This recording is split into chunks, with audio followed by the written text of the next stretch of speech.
Hello there, hello there, hello there, you filthy ferrets. How the fuck are we all? I am clearly very well organised and totally on time, so leave me alone. You can hit the follow button. You can subscribe because I'm back on the Twitches. You know, like I think history will be separated into a few different bits. Like there was the time when people asked for the freedom of Nelson Mandela. Some people asked for the freedom of Deirdre Rashid. And some people asked for the freedom of the Kev Kev. I will let history judge which of those was the bigger civil rights fight, you know. Anyway, sufficiently offensive as a restart? I think so. I think that was fine. Anyway, you can hit the follow button if you wanted to. We're back on Twitch, so you can do that now. You can subscribe because I am free. You can gift memberships to celebrate my freedom and to pay me money because I need the money because I lost a week's worth of fucking week's worth of income because some people were butt blasted. Hang on, what the fuck have I done there? Yeah, about someone. You know, so something happened. A thing that, by the way, do you remember those days when people pretended to give a fuck about that? Stop it. Get some help. They were trying to get people fired for that thing that they've all basically totally forgotten about already. Yeah. The memory of that person lasted like a whole 6 days. Excellent work. That's enough time for God to make the universe and everything in it. Anyway. Going to be on with No Justice of the MTGs. Shortly. You can do bits messages, you can do subscriptions, you can do super chats, you can do all of these things.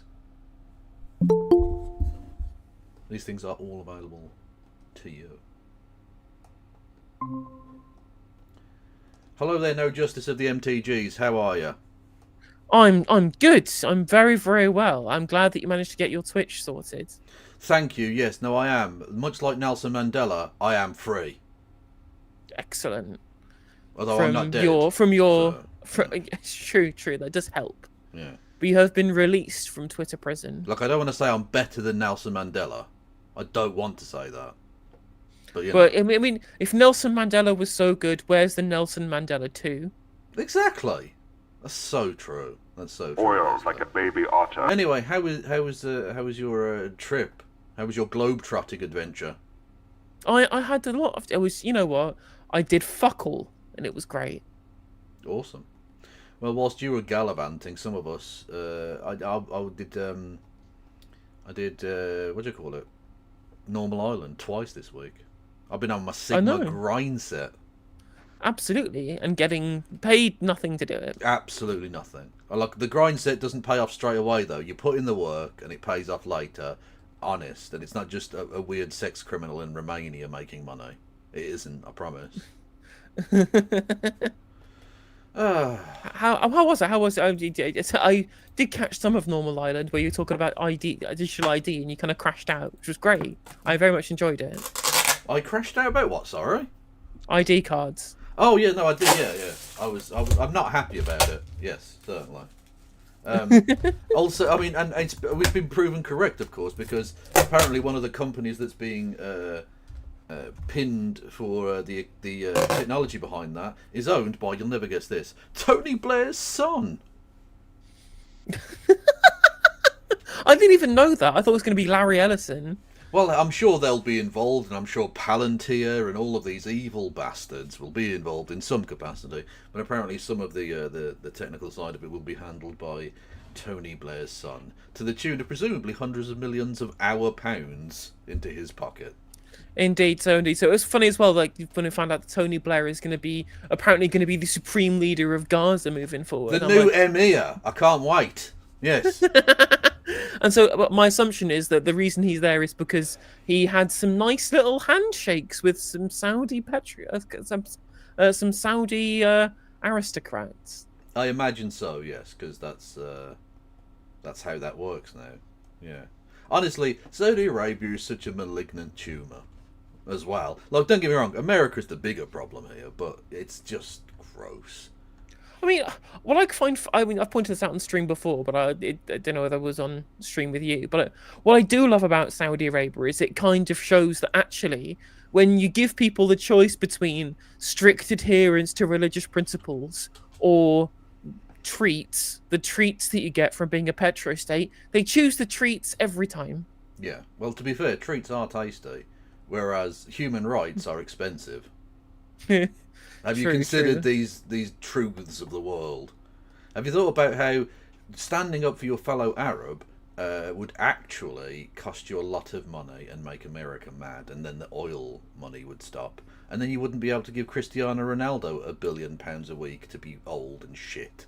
You wouldn't have the international esports event in Riyadh. True. You wouldn't be able to get disgraced sex pest Louis C.K. to do comedy gigs there. No, there'd be no Jeddah Grand Prix. True. Be a culture. No line.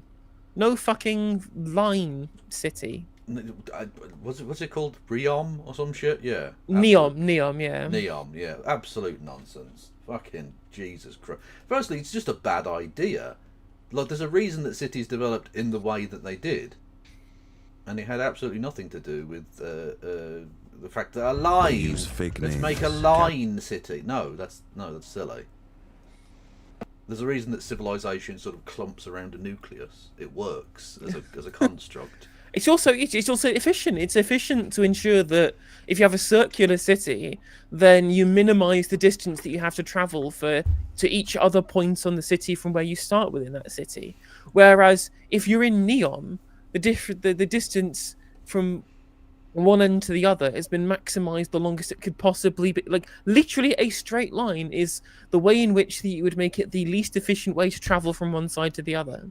And have you thought about doing that in a desert as well? Because that's definitely the place where there's lots of resources to handle such a thing. Yeah, like when I was in Vegas, I found out that Las Vegas uses more water per capita than any other city on the planet. Honestly, you know how they used to test nuclear bombs in New Mexico? Yeah. I'll leave it there.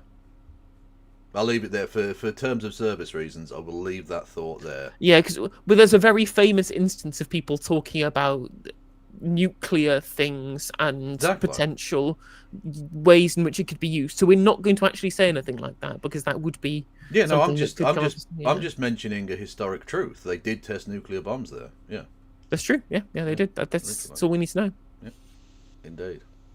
And that was the last good thing that ever happened there. Remind me, there was a non-exploded nuclear warhead in North Carolina. And there's a road going over it. There's a road going over the buried, unexploded nuclear warhead. And there's even a sign telling people. Let me find out what it was called again. America is the most mental fucking place, honestly. Just let's build a road over it. That can't go wrong. And how about we just have nuclear waste and shit going over the most rickety road train track network in the world? Let's do that. Oh, so yeah, the 1961 Goldsboro B-52 crash. Nice. It was carrying two 3.8 megaton Mark 39 nuclear bombs, dropping its nuclear payload in the process. They're the only country to have bombed two countries, then. Yeah, and that's what's Japan funny as well is and that themselves. Yeah. Information declassified since 2013 has shown that one of the bombs was judged by nuclear weapons engineers at the time to have only been one safety switch away from detonation, and that it was credible to imagine conditions under which it could have detonated. All I'm going to say is, how did it survive a fucking plane crash? Surely that should set off a bomb, shouldn't it? I mean, no, because it literally has to be armed, because there has to be a certain state that the plutonium has to be in for the fission reaction to occur to do it. So if it's not armed, it's just a big hunk of metal. What's this got to do with fishing? You're talking rubbish now. It's got nothing to do with that. You're being silly. Nuclear fishing. Exactly. Now we're Is that where you put like depleted uranium in the water, and then just all the fish die, and then they just float to the top? Exactly. Why try and catch them under the water when you can get them to float to the top? Work smart, not hard, people. Exactly. There's been The Simpsons where Homer goes fishing by electrocuting the water. Exactly, another fine idea. Nothing can go wrong with that. Anyway, do we have anything else to sort of go through before we get on to the Dear Leader?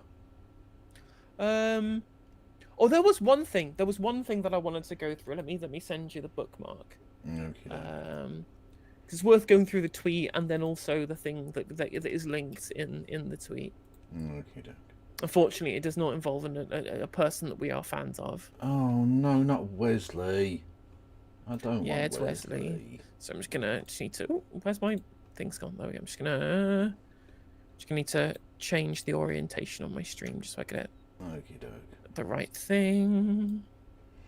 By the way, I should say before we got going, thank you Marinaka for resubscribing on the Twitches. Like a baby Much love to you. Thank you to Michael for gifting a sub. Thank you Carl Brown for gifting a sub, and thank you Andrew Luke for gifting 10 subs. Though I will switch off the alert box because we do not need oiled like a baby otter 10 times. Well, to tell you what we do need. We do need sometimes maybe good, sometimes maybe shit 10 times. That is good, actually. Yeah, that is very good. I was actually talking about him the other day, Gennaro Gattuso, because he was the manager. He is still the manager of the Italian national team, and they played Israel not that long ago, and like he was absolutely rinsing the Israeli team after the game on the pitch, just screaming at him, "Shut the fuck up! Shut the fuck up!" I mean, literally, it was funny because I remember my mum brought that up. She the sometimes maybe good, sometimes maybe shit alert. Yeah. And I pointed out, well, actually, at the time, Gattuso was managing the Cretan football team, and I was in Greece at the time. Is that true? Oh, I thought that was back when he was a player. I didn't know. Yeah. Yeah. Well, he was describing. He was being asked about the performance of the Cretan team. It's like, yeah, well, sometimes maybe good, sometimes maybe shit. Right. Well, that's literally true. Yeah. Exactly. And he was defending. He was defending his player because apparently the goalkeeper in their place for Man United, Gianluca Donnarumma, was apparently taunting the Israelis, calling them baby murderers during the game. I mean, which we love to see. You love to see it. Like, it's not true. Not untrue, but you do have to say, like, I don't know, is ungentlemanly. Is that in the spirit of the game, really? Unbelievable.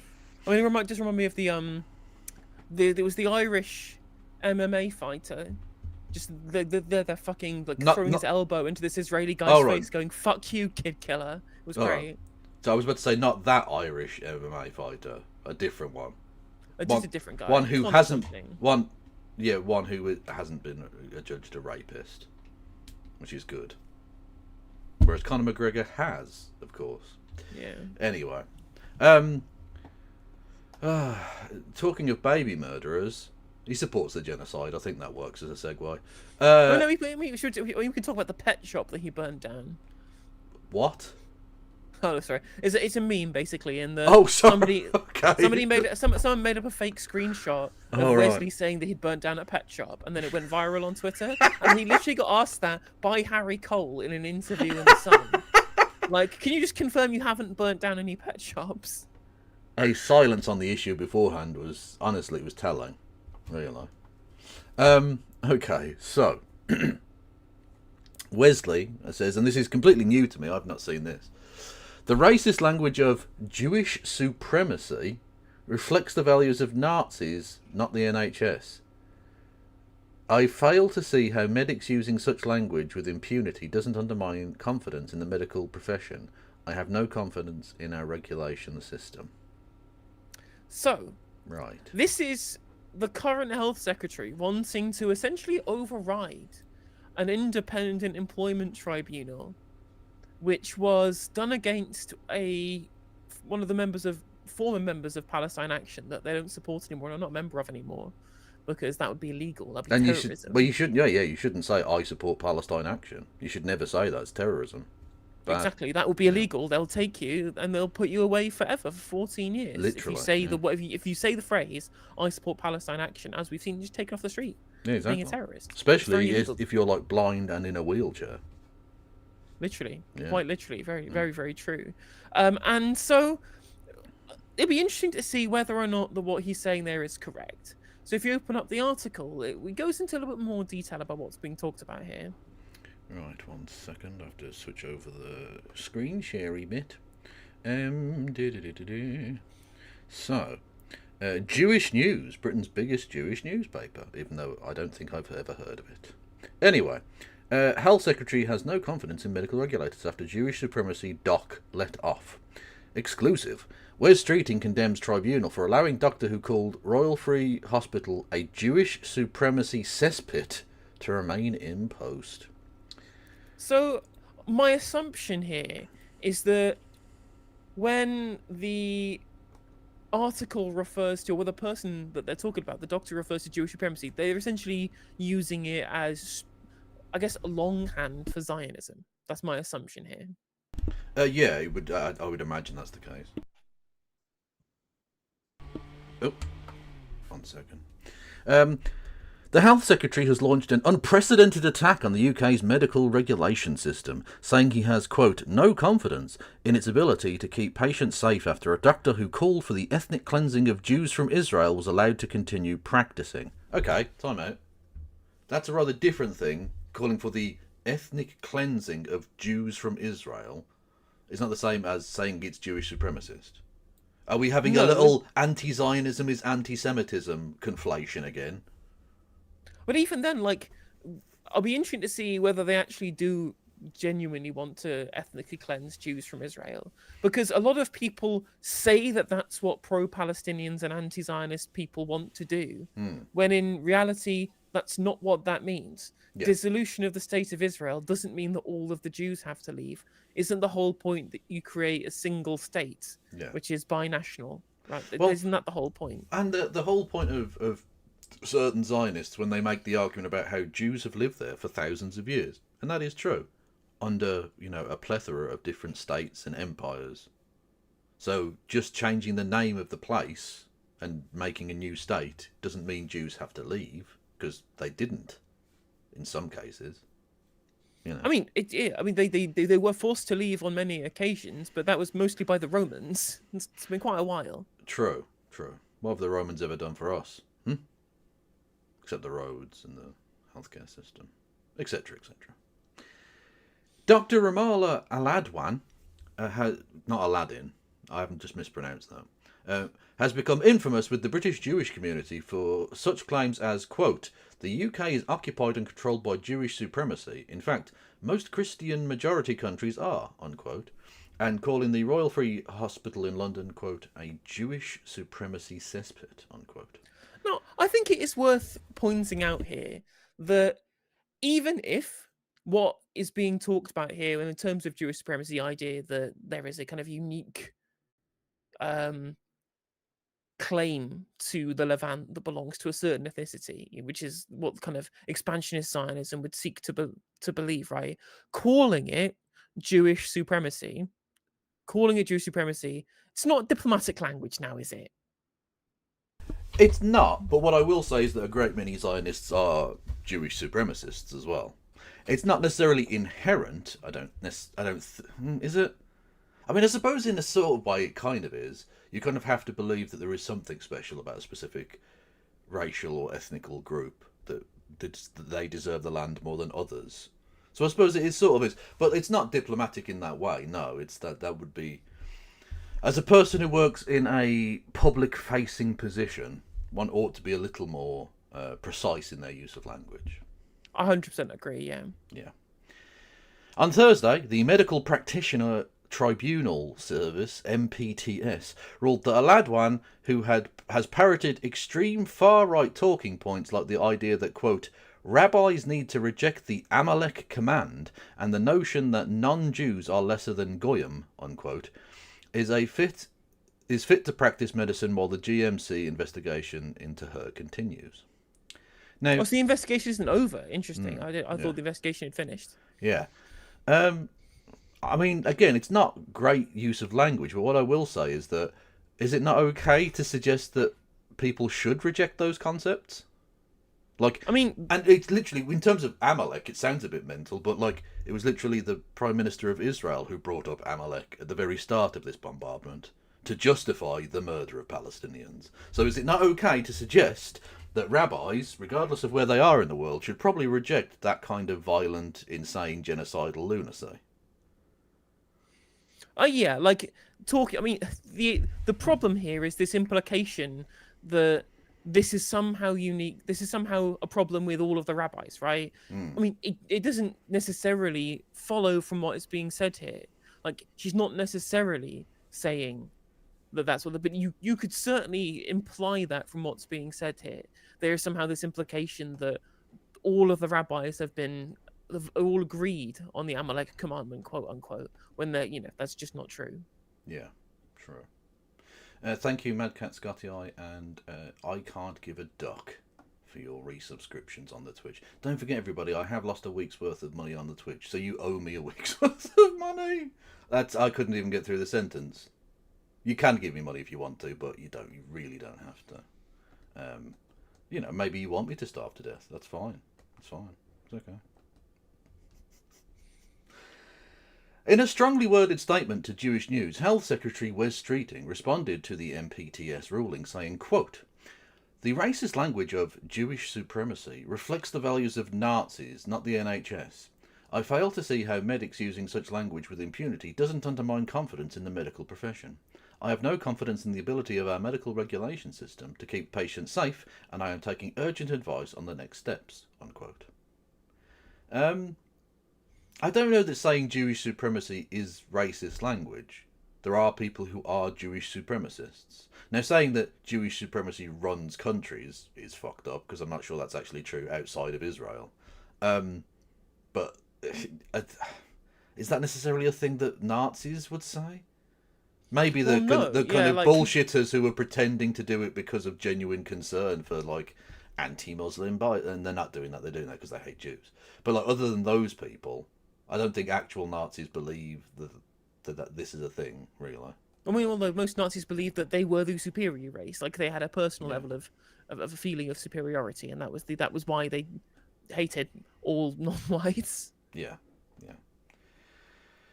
Aladwan, a member of Palestinian Action, the known terrorist group, who I definitely don't support because that would be a terrorism. So you'll never see me supporting them because they're just like Al Qaeda and fucking ISIS.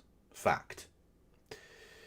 Until the group was banned under terrorism legislation in July, also made no secret of her thoughts on Hamas. She posted, quote, "I don't condemn Hamas. I don't condemn October 7th. I don't condemn armed resistance to occupation. I condemn Israel," unquote. I mean, you can condemn both, and you can say that you support armed resistance to occupation, whilst also saying that you can condemn attacks on civilians, for example, which seems like a far more reasonable position to take, because I don't see how random attacks on civilians, which is what a lot of the GoPro footage that Owen Jones has seen, that I've not seen, obviously, from October the 7th, that doesn't get anybody anywhere. Yeah.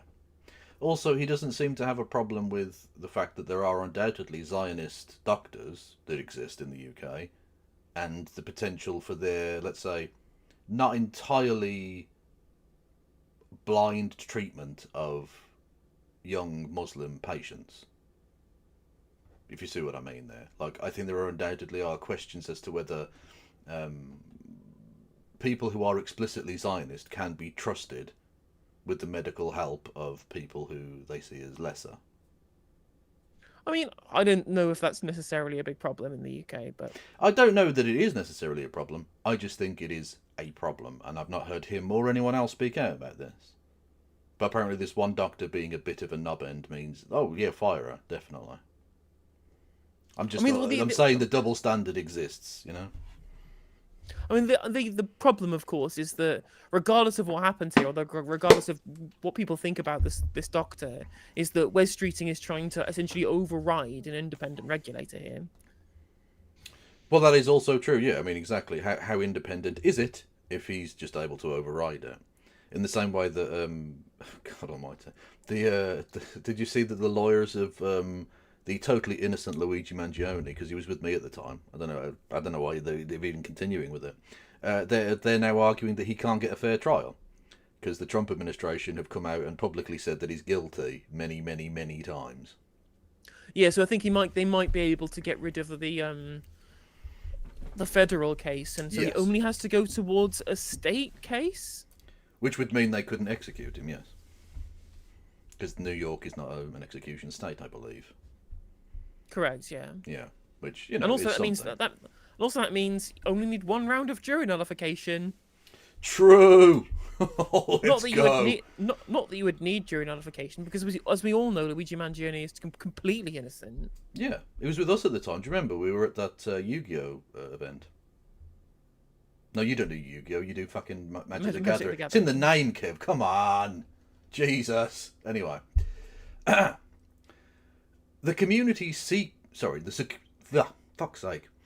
The Community Security Trust. That's not an easy thing to say for an idiot. The Community Security Trust described her conduct as truly appalling and highlights exactly why firm action must be taken. She should be disciplined accordingly. I don't know who the Community Security Trust are. I've never heard of this.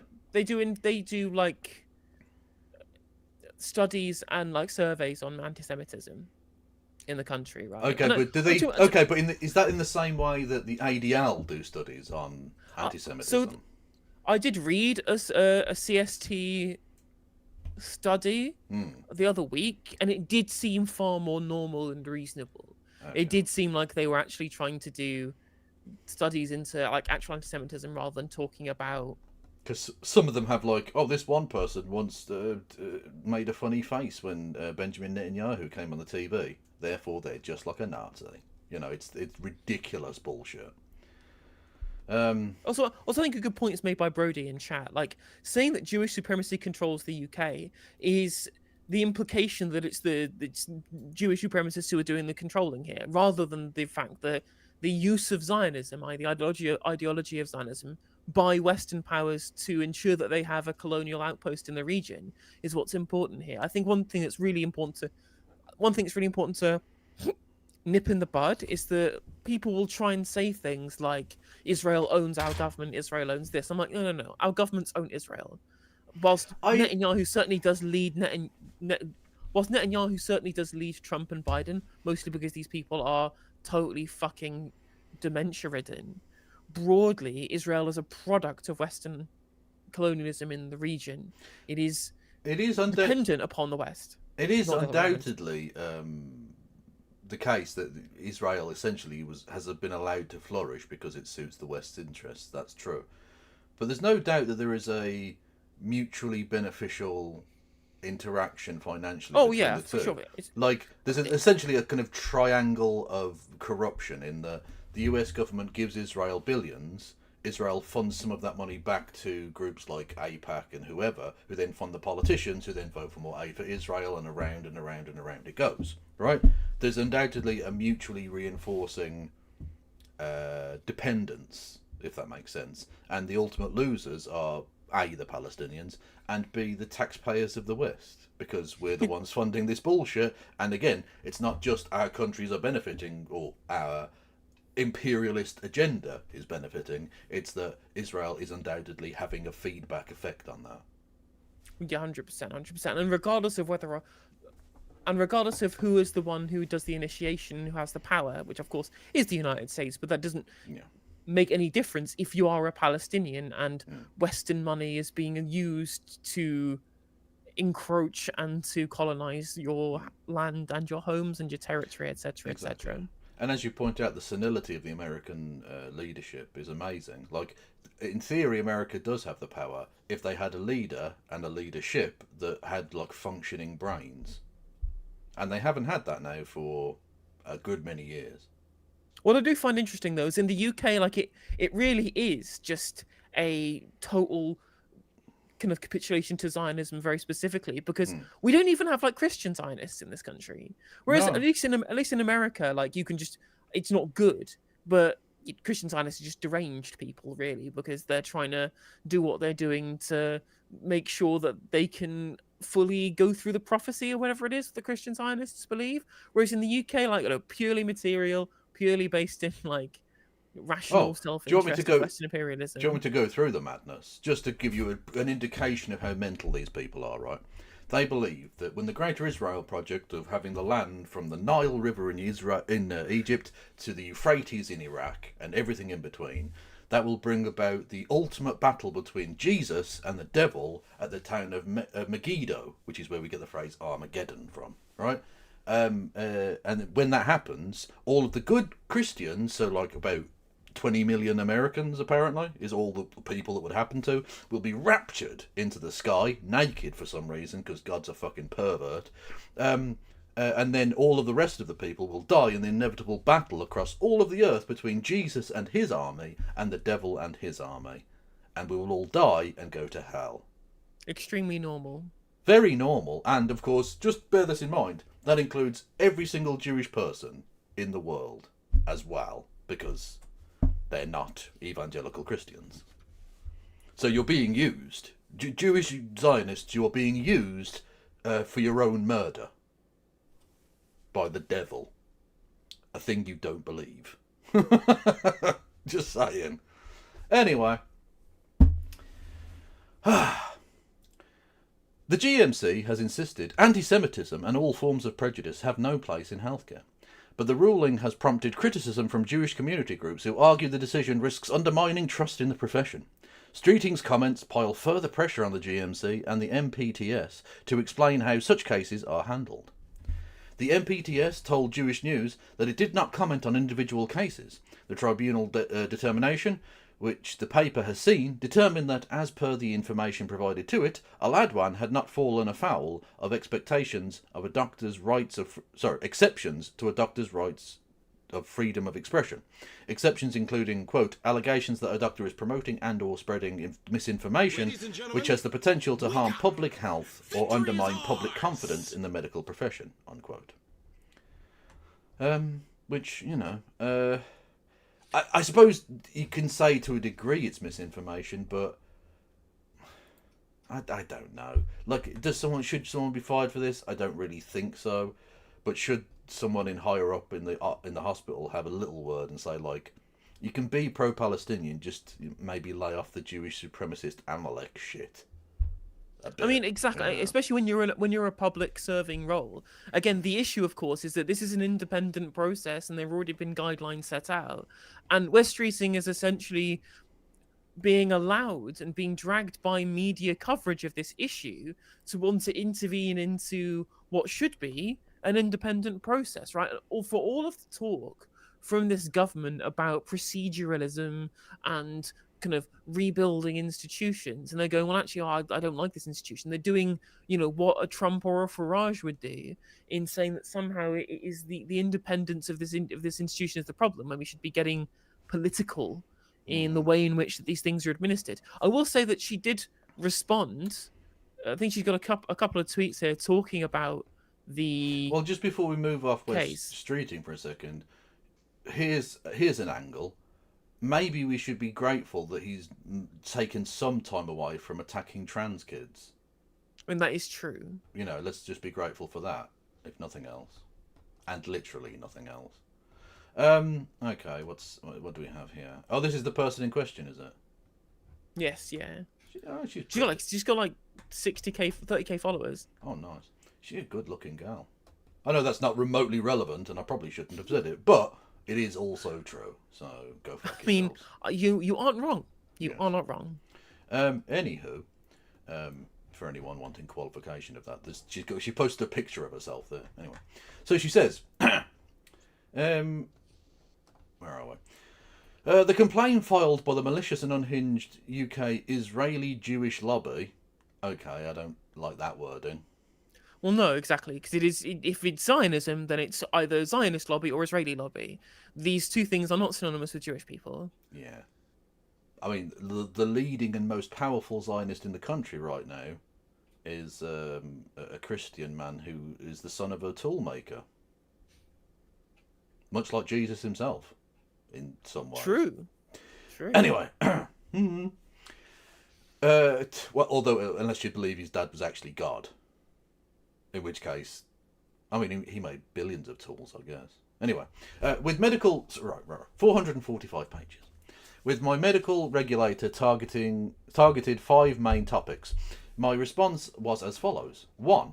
On quote-unquote terrorism. I support the Palestinian right to resistance, including armed struggle, a right enshrined in international law. I am legally entitled to refuse to condemn this right or any prescribed groups. Hamas should be de-prescribed.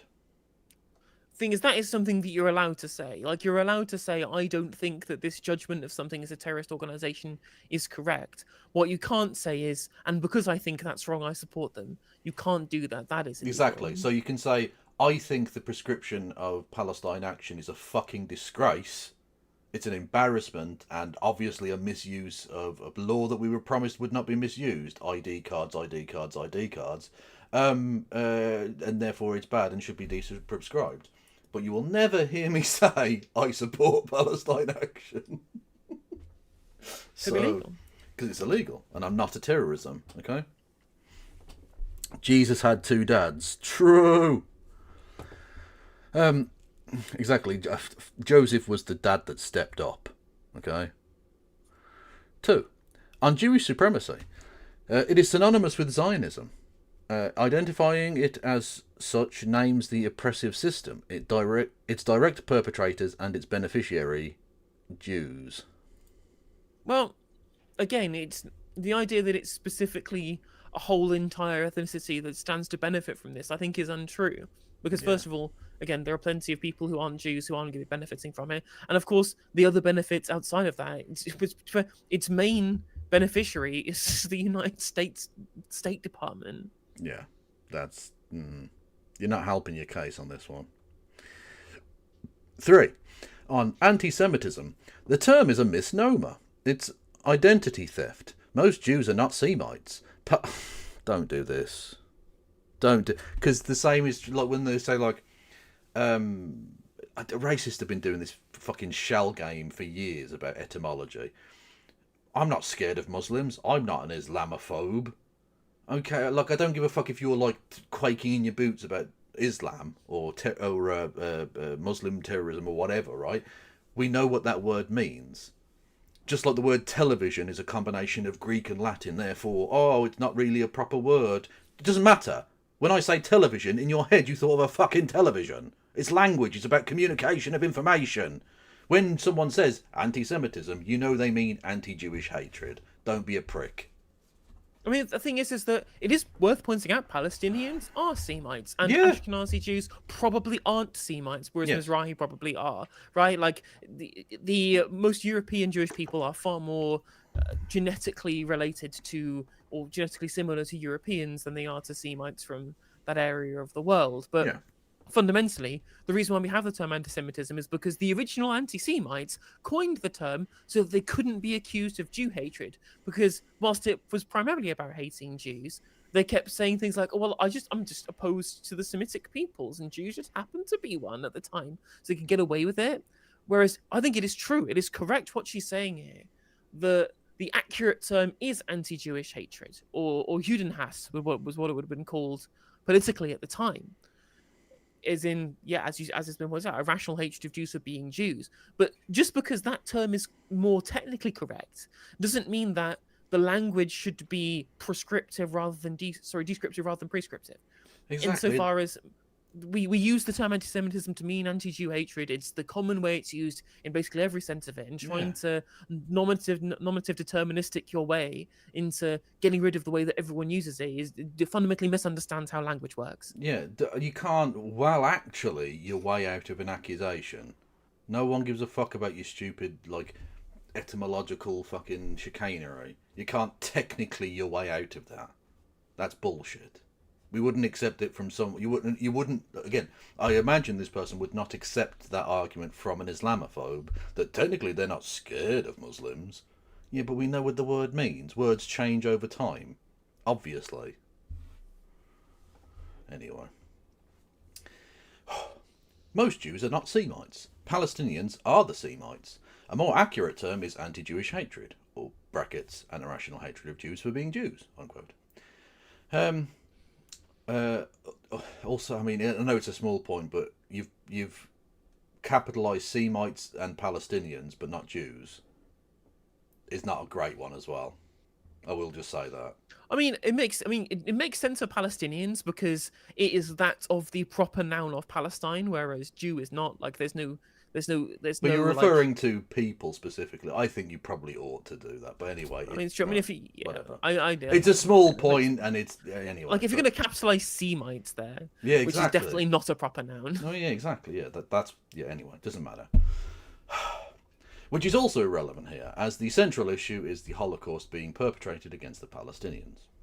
Yeah. No, but I want to point out this is true, right? It is true that the central issue is the Holocaust being perpetrated against the Palestinians, and every other issue is ancillary to this. Yeah. But I hear an argument a lot that we can't talk about what does or does not look anti-Semitic because it is somehow a distraction away from talking about the genocide in Gaza.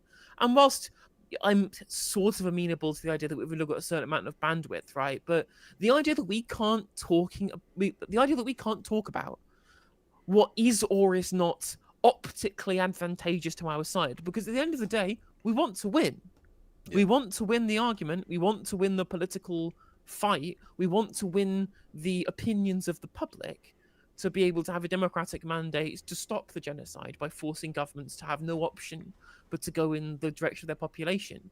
So anything that could potentially be used to try and tie anti-Israel or anti-Zionist politics to anti-Semitism, no matter how tangential or spurious that might be, should be avoided. Now, I don't think this is tangential or spurious. I think a lot of the things here are, at the very least, sus and should be explained further. But regardless, the fact that that's how far this has gone, it undermines the entire position if we allow people the ammunition to undermine anti-Zionist causes by tying it to anti-Semitism. Exactly. And as a sort of broader point, just because there is a central issue doesn't mean you can't discuss anything else. Like, I saw a very silly one today from the Labour Party conference. We've both ragged on the GMB, but on this particular occasion, they're fine. They had a leaflet there, and it was like, let's talk about the British ceramics industry, and it was about like workers' rights and stuff. And someone was like, "See, the GMB are a pile of shit. Whilst there's a genocide going on, they want to talk about ceramics."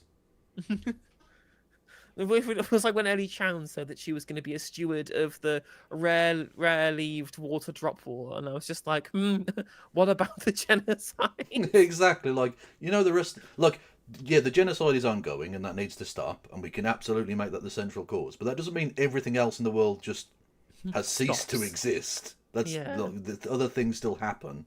Anyway, yes. On Jewish extremism and terrorism. It is legitimate to identify and condemn Jewish extremism and terrorism. World Jewry, time the fuck out there. Time out, I'm going to stop mid-sentence. Using a phrase like Jewry, you know exactly what the historical context of that is. I'm sorry. Anyone who would use that phrase knows how it's been used in the past. Literally, as soon as I hear the word, all I can think of is the Golden Man. And that's not a good look. Yeah, exactly. Nazis. You just think Nazi, this is a Nazi. That's what I'm thinking. As soon as you use the word Jewry, you've lost a lot of sympathy with me. And I'm a person who has some sympathy for, obviously, this person's general position on Palestine and all the rest of it, right? Your average person will look at that and think, oh, they're just a fucking Nazi, sack them. That's the thing, right? Is that if you're going to rail against an ideology, which you should be doing, because Zionism is a rancid ideology, then you can do so in purely ideological terms. Yeah.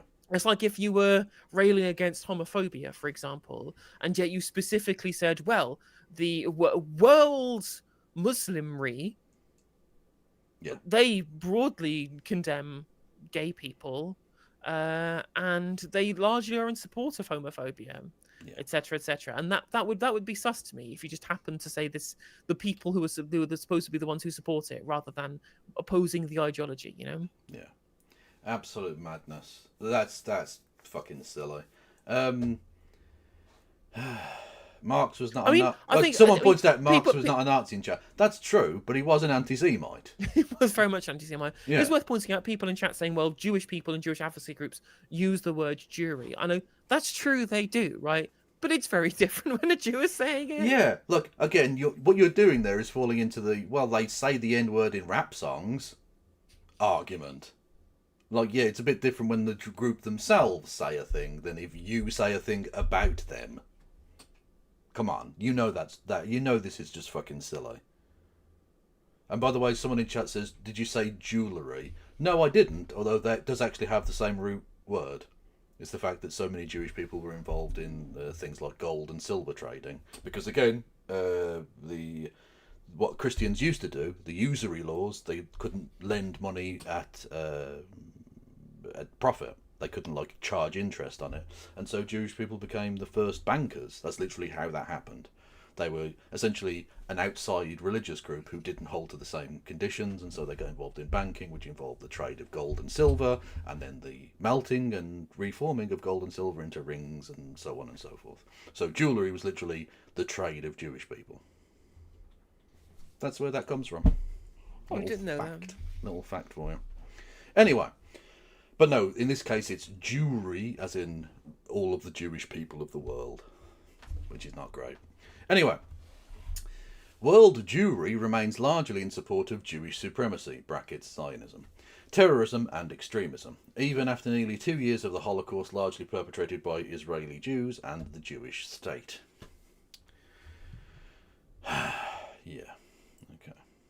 And again, like, it's like, I don't think it's worth saying something like that. Like, sure, it is true, and it is true that there is a substantial support for Zionism. Although that is dropping. It is dropping, especially in Western nations. Yep. I think we're down to usually around about 60%, I think, in the UK. I think it's about 80% in the United States, if I remember correctly. What support for Zionism, really support for Israel specifically, is like amongst the Jewish communities in these countries. So, and again, it's like saying that the international Jewish community largely supports Jewish supremacy. Like, who are you convincing with this language? Yeah, no, this is silly. You're really doing yourself no favours with this shit. Honestly. I'm calling for Israel, and again, Israel's not capitalised, so I think there is definitely, like, someone said. Someone said in chat, I'm doing Semitic semantics, which is funny. That is a funny phrase, but I don't think it is just semantic. I think this person is being a bit shitty with that, to be honest. Anyway, doesn't matter. Right, I'm calling for Israel to no longer exist. Like, she's literally fucking capitalised no longer and exist. Anyway, fuck's sake. Right. Which are definitely not, like you said, they're not proper nouns. Stop it. This is protected legal and political speech. No quote-unquote state has an inherent right to exist, especially one that is genocidal. There is no right for Jews to have their own state simply by virtue of their faith. That's just and true. This is true. Yeah, that's completely uncontroversially true. Especially when, like, the argument that you always hear in response, the very specific arguments in response is, oh, well, you want to deny Jewish people the right to self-determination. No, I do not want to do any such thing. Nope. Everyone has the right to self-determination. What you can't do, though, is self-determine yourself into somebody else's house. Yeah, exactly. yeah. Your self-determination doesn't lead to somebody else's orange grove. Yeah, like, it's like saying, oh, well, Azerbaijan have just self-determined themselves into the Nagorno-Karabakh. And I'm just like, not sure that's how that works, mate. Were the West very in favour of Russia self-determining themselves into the Donbass?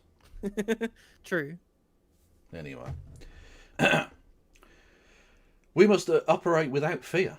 We must name the root cause and identify the criminals. Palestinians are bravely resisting with their lives. The least we can do is resist with our words. Uphold the principles of liberation, Thawabet, which I presume that means liberation, and speak the full truth. The Jewish lobby and Jewish supremacists need to have some shame. While Palestinians are being kidnapped, tortured, murdered, starved, raped and burned alive by Israeli Jews, they can continue to play victim and cry over words and activism that are rooted in justice, morality and humanity. This is not about Jewish feelings or tears. This is about genocide caused by Jewish supremacy, extremism and unadulterated terrorism. Free Palestine.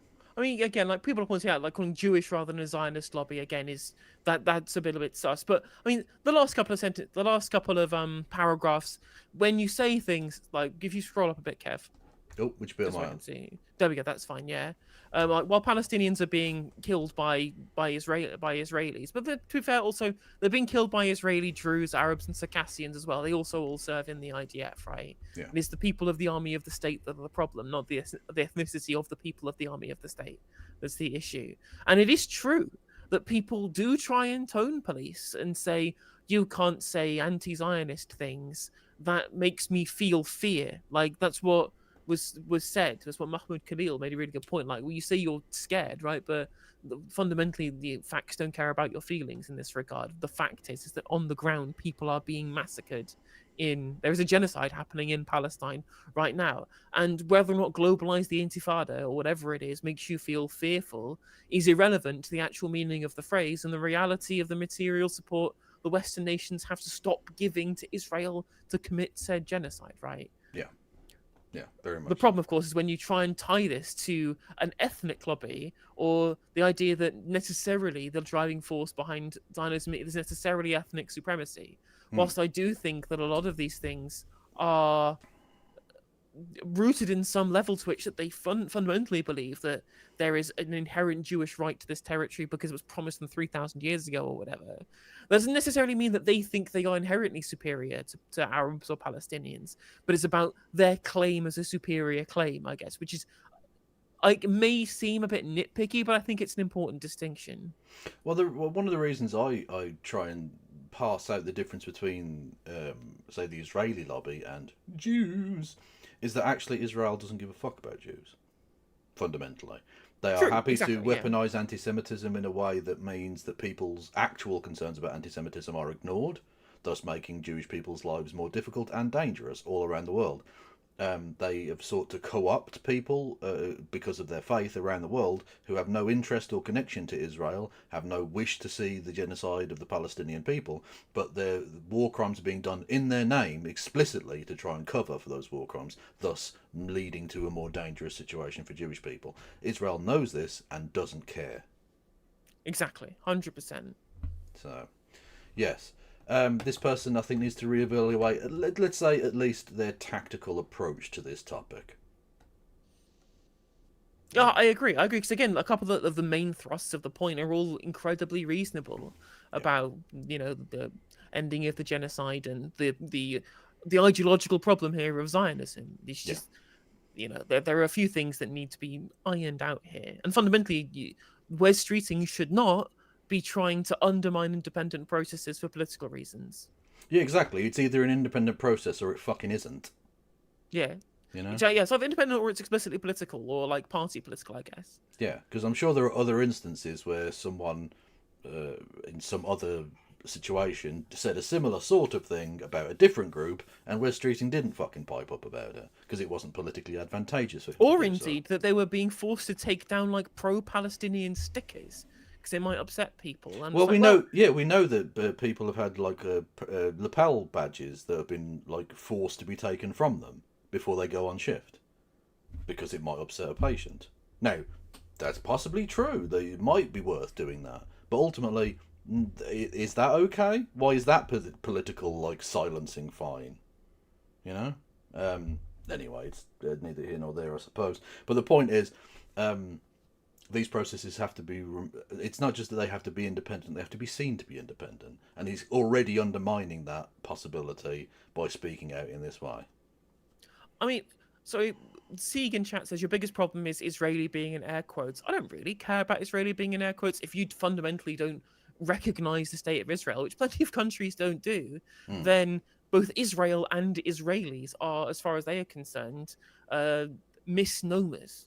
This is why, I mean, you'll see people from the resistance call it the Zionist entity rather than Israel because they don't recognize the state. I think your point is somewhat undermined by the fact that Israel has had such a bitch fit about everyone else recognising the state of Palestine. I think it still doesn't do.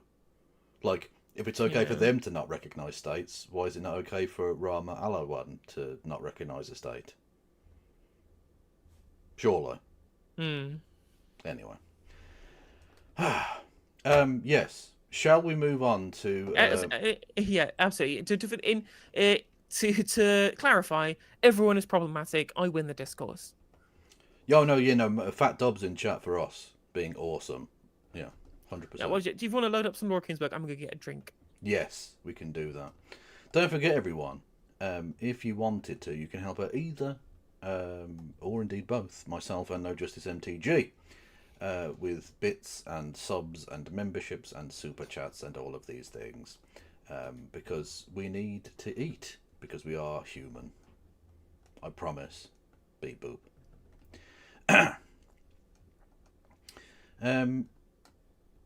I'm not anti-gender. Well, thank you, TL Orca. I'm not sure that needed clarification, but I'm glad you did. Award-winning journalist, indeed. Although I did see some clips from this, and it is softball shite. And he still struggles because he's a fucking idiot. Fundamentally, he's just an empty robot boy in a suit that is out there being glove puppeted by a moron. Yippee. He needs space. What do you mean he needs... What? Why are people being weird in chat? Stop being weird.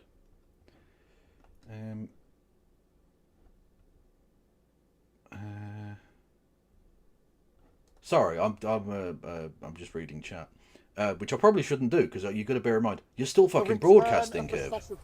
You need to make fucking noises. Too soon, maybe, but I still need to fulfill my kitty bonk fixation. Thank you, Way with the Story with Kevin the Bitty monies. Bits. 1066 randomly numbered bitty bits there. Much love.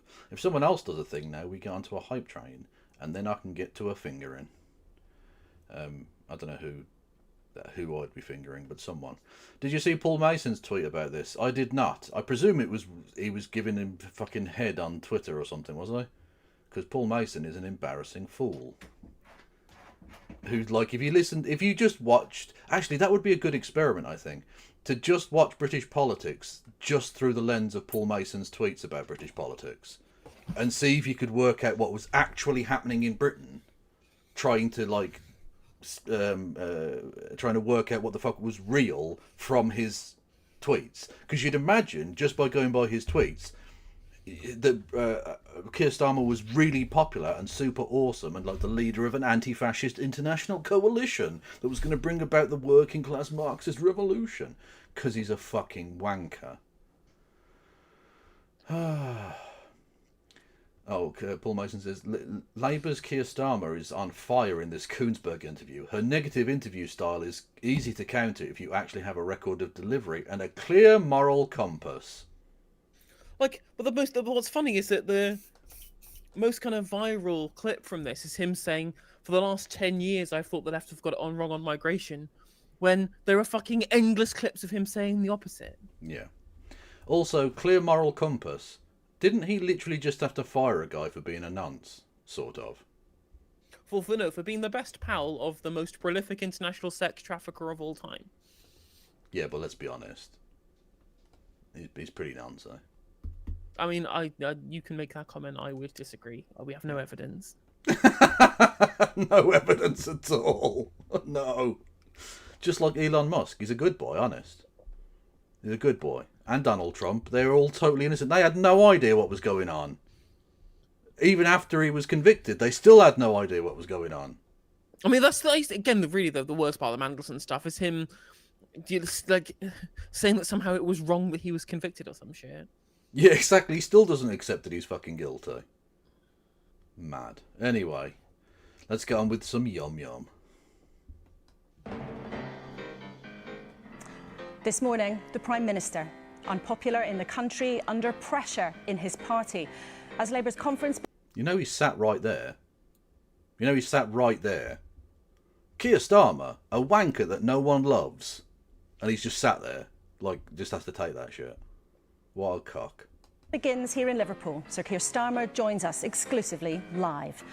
With me throughout the show, Alan Johnson, a cabinet minister under Blair and Brown, Belle Ribeiro-Addy, Labour MP and prominent voice on the left of the party, and Gary Smith, boss of the powerful GMB Trades Union. And the good managers, boys. The ceramic obsessives. Talk about Palestine. Joining us down the line from London, the Shadow Housing Secretary and one.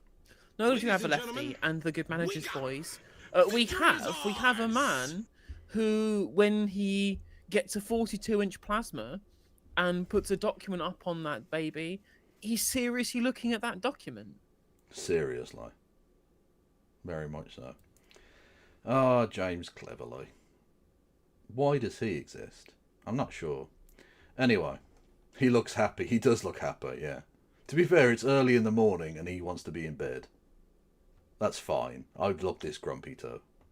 One-time leadership contender himself, James Cleverly. And a first for us, a guest joining us from the high seas. Gaza and climate change activist Greta Thunberg joins us too. They've got an actually based guest on. What? They do. I have watched the Greta Thunberg interview. It's very softball. It doesn't really elucidate much, but it's good that she was there. Yeah.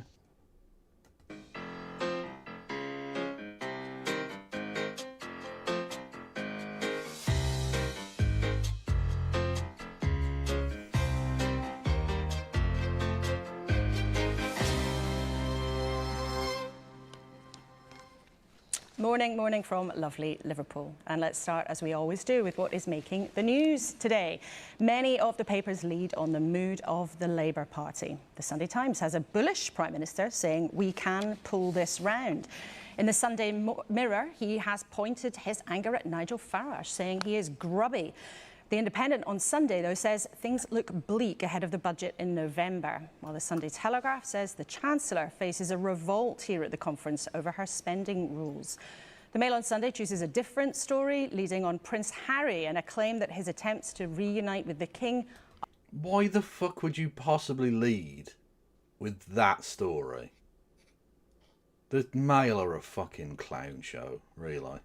I mean, at least they're one of the only people to talk about the fucking Morgan McSweeney shit. That's Unlike true, Beth yeah. Rigby, who's busy having fucking lunches with Morgan McSweeney, being briefed to him. Well, did you see the amazing press pool he had at his speech at conference? Keir Starmer. It was amazing. He had, really just so much pushback you would expect from this group of people. And this was literally the entire press pool that was there. Boom. Incredible. 3 of them. 3 people. I love how they've got their important conference for the Prime Minister. It seems to be in like a fucking disused office. Yeah, no, that's just an office space in the Liver building or some shit, yeah. Yeah. With 3 hand-picked stooges, which is always good. I do love that they're free and independent press, don't you? Super awesome. Especially when it's owned by 4 people. ...are being sabotaged by the men in grey suits.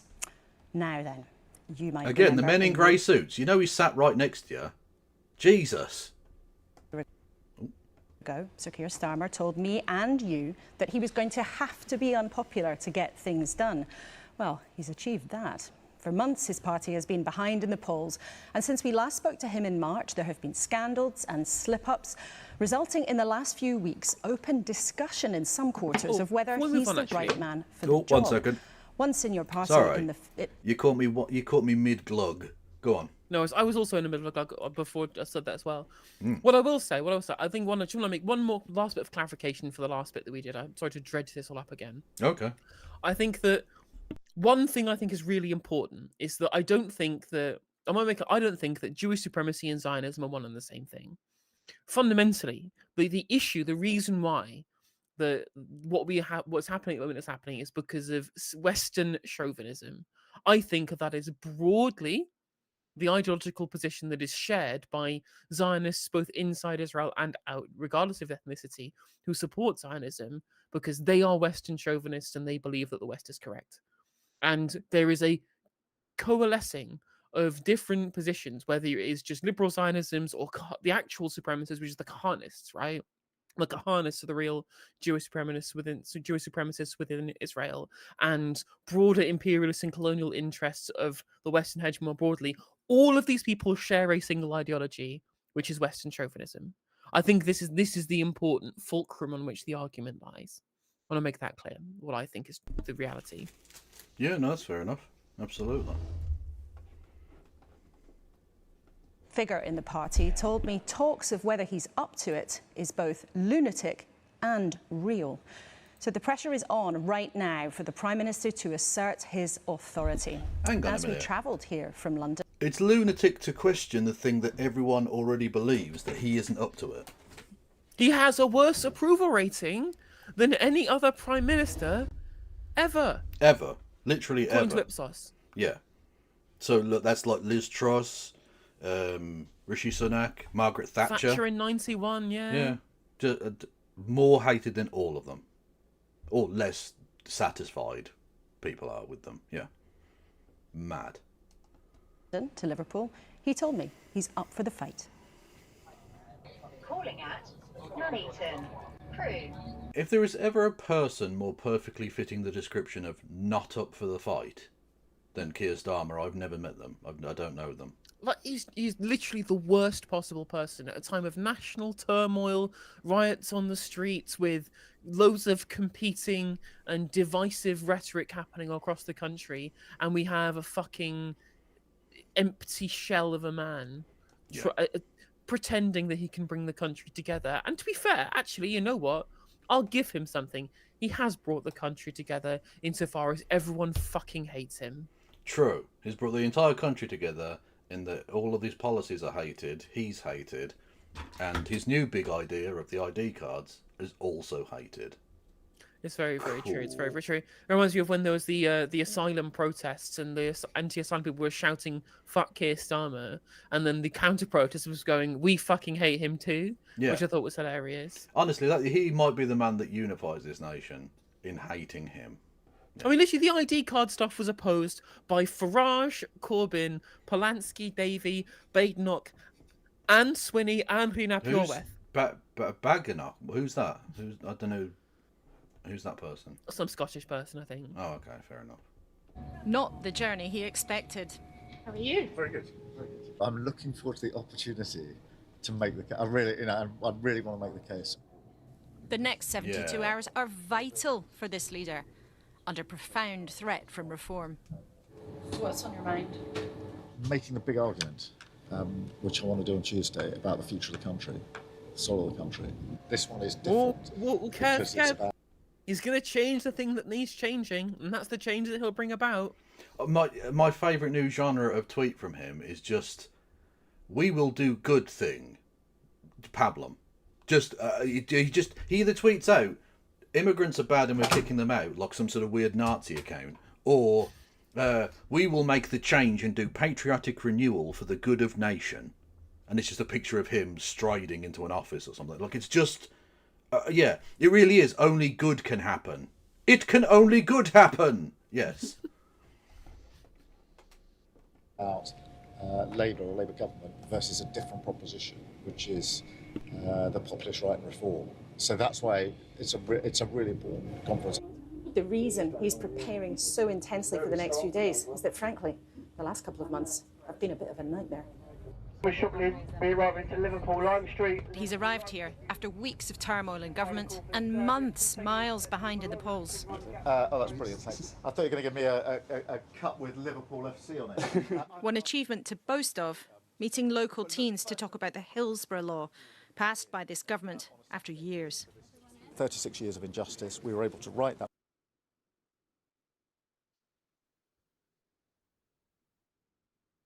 Your mic's off, Kev. We can't hear you.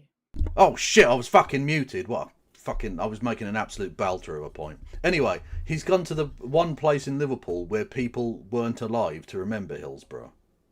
To talk about Hillsborough. Brilliant. You're a fucking legend, Keith. You really are.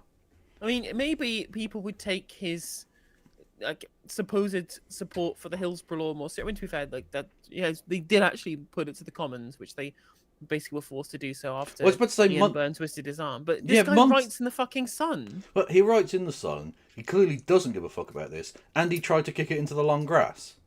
It was brought before Parliament before, and they shelved it. Until he needed a distraction from his pedo friend, who isn't technically legally speaking a pedo, but was friends with a pedo. For legal reasons. I like it. This, and the other thing I would say too is that his director, we had one of his members of communications teams, is like a former fucking deputy editor of the. He employs people from the Sun. Yeah, he couldn't give two fucks. Yeah, like I'd have given him a Liverpool mug, but it would have been filled with my piss. With the Hillsborough law, and that was a real moment for Liverpool. Keir Starmer's election win was extraordinary, but there have been so many problems since then. There are even open questions about his leadership. What do you hope you'll achieve in the next few days? I want nobody to leave this conference not knowing what matters most to me and the government. At the end of it, people can say I agree or disagree, but they can't say I don't know what he stands for, I don't know what he's trying to achieve. No, I disagree with you, and I still don't really know what you want to achieve. Because the thing is, neither do you, Keith. That's the problem. From the moment you stepped into Downing Street, you had no plan, and you still don't. You've outsourced your policy making to the Tony Blair Institute, and what has it led to? Genocide in the deserts of Arabia? Check. ID cards? Check. Peter Mandelson scandal leading to him leaving office? Check. Look, it's just, we're going through the fucking 2000s again. It's the same fucking thing. And just on a broad, like more broader point here, you were elected a year ago. The time when you were supposed to be convincing the public of what you wanted to achieve and what the point of being in government was supposed to be before the fucking election. Yep. That's what people were supposed to be voting for. It's not something that you need to explain to the public over a year after becoming Prime Minister and winning the election. You know what he needs? Another reset. That'll definitely work. Yeah. More milestones, more pledges, more shifts, more first steps, more missions. Well, phase 2 wasn't a success, so we need phase 3, Keith. Come on. Hit us with it. It was so funny how, like, it was literally, she said, announcing phase 2, and then the very next day, the Angela Rayner scandal broke. And then 2 days later, the fucking Mandelson thing, and you just... Phase 2 has gone spectacularly well, Keith.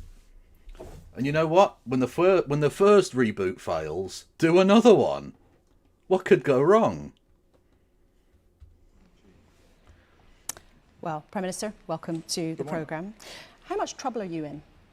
Well, we've got a lot of hard work. That's a solid burn. That's a solid burn to start the questioning with that. Not, oh, how are you? Well, I suppose she knows how the journey was. She was on the fucking journey. But, like, oh, are you okay? You feeling good? You feeling good for the conference? No, just, how fucked are you? You know, what does it feel like to do a conference as Prime Minister? Well, you can't really ask that question because he would have to go, oh, well, pretty shit. Everyone hates me. People are burning effigies of me. Yeah. People think I fuck Ukrainian rent boys, and that's an online conspiracy theory.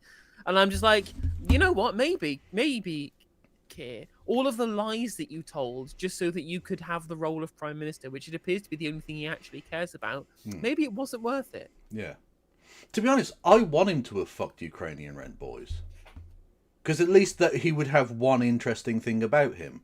You could say, he fucks Ukrainian rent boys. Like, that's a notable thing. Other than that, he's just a devoid blob fucking black hole of interest. It's so true. Well, like, honestly, you know, if you want to have a look at Keith Vaz, that's an interesting man. Very interesting man, yeah. Exactly. Coke and rent boys, interesting stuff. To do, we've achieved great things in the first year of the Labour government. We said we would do 2 million extra NHS appointments. We've done 5 million, and confidence in the NHS is going up, so that's a good thing. We said that we'd roll out childcare. This is childcare from 9 months to 4 years. For parents and carers, that's thousands of pounds saved. For children, it's a game changer. I am sick and tired of stories about 4-year-olds arriving in reception, some reading quite well, others virtually in nappies. So we're going to change that and make sure every single child gets to the starting line of education in an equal position. And just this month, we've introduced the Hills. What about the third child, Keir? What about third children? Are you putting them on an equal level? I don't think you are. No, that is true. Although, to be fair, they're being financially punished for the third child, but equally all of the children will have to starve. So in that sense, they are on the same level. Undernourished. Hillsborough Law, which is going to change thousands of lives. We won the order for frigates from... Well, again, Keith, the law as you currently have it is weak, and it hasn't even been chopped to fuck by the police bootlickers in Parliament. The Lords are going to absolutely slice and dice that bill to the point where it's basically meaningless. And unless this prick enforces the Parliament Act, which I don't think he will because he doesn't have the backbone to, even though it was in the manifesto, the Hillsborough Law was a thing that he promised to do, so he could do it. He'll just, they'll just ignore it, and the police unions will have won.